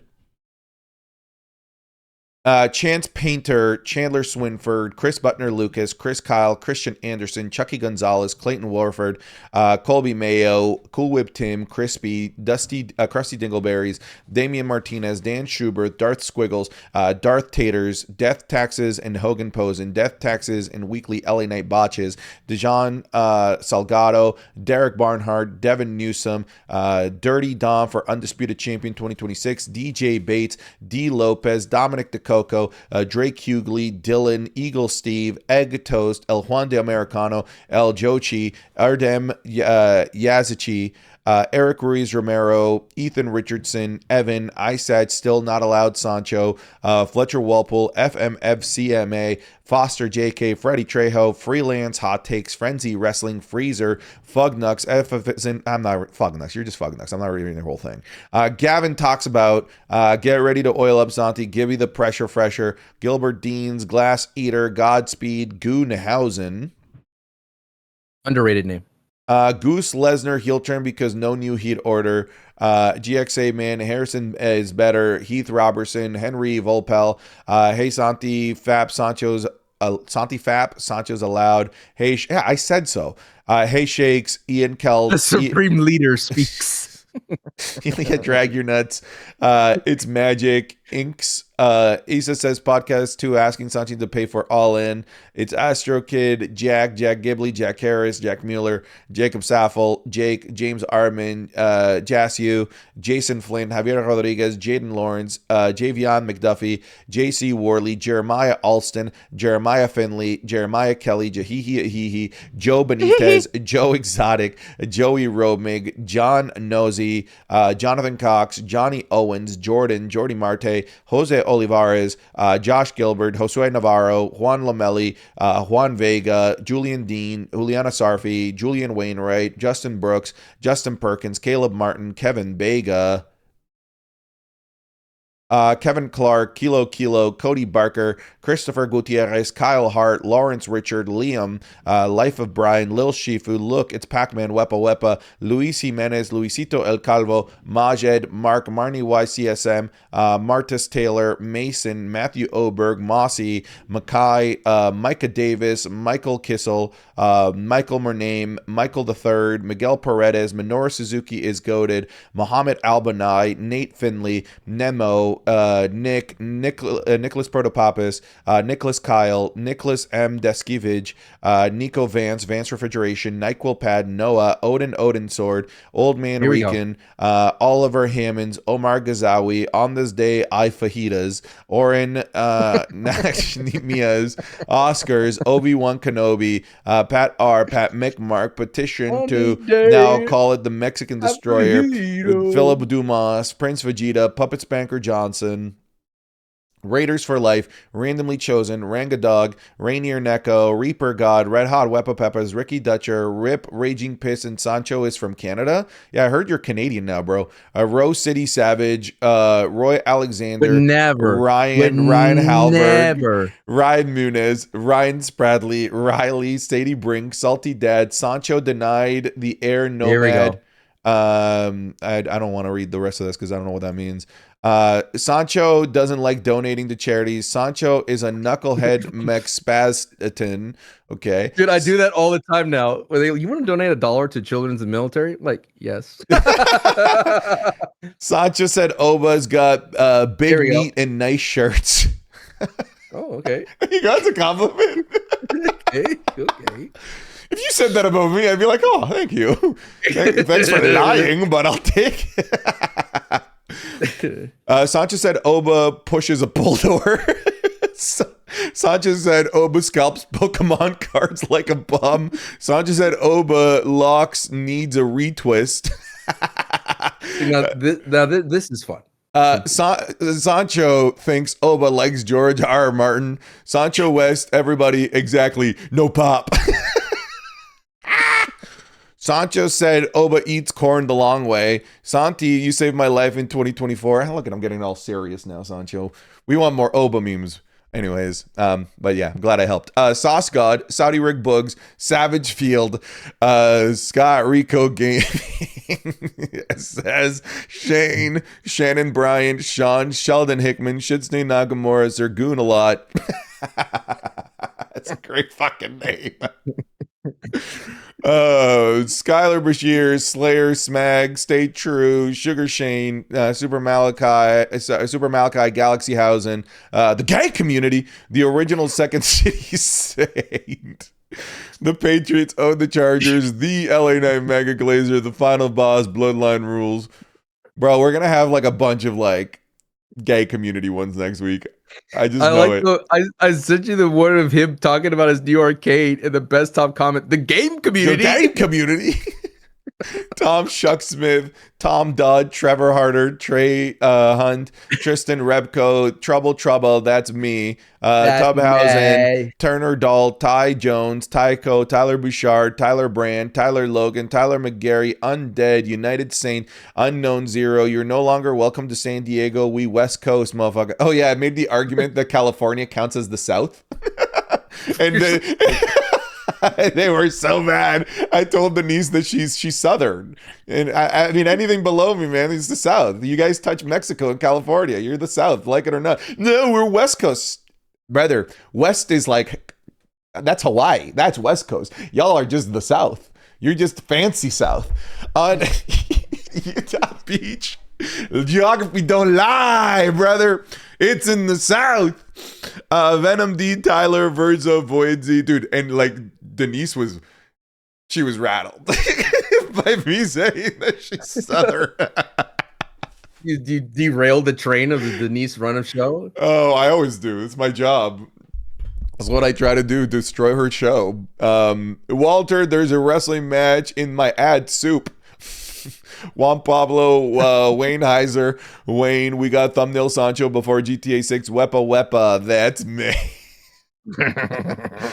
West, can we fire Sancho West? Oh, I get it. Oh, I get it. Can we fire Sancho West? You can fire me. You can fire me. Why Mexican Wody? Why does Sancho play elevator music in the WM review? William Newton, Wyatt, Zach Mira, Yo Girl Side, Zach Griffin, Zach Holdwick, Zach Butcher, Zay2K, Zeke Love, and Lord BBNJ. Thank you all for supporting the Wrestling is Cool podcast the way that you do. You guys take care, be wonderful people, and we'll see you guys in the next one. Goodbye, everybody. Well.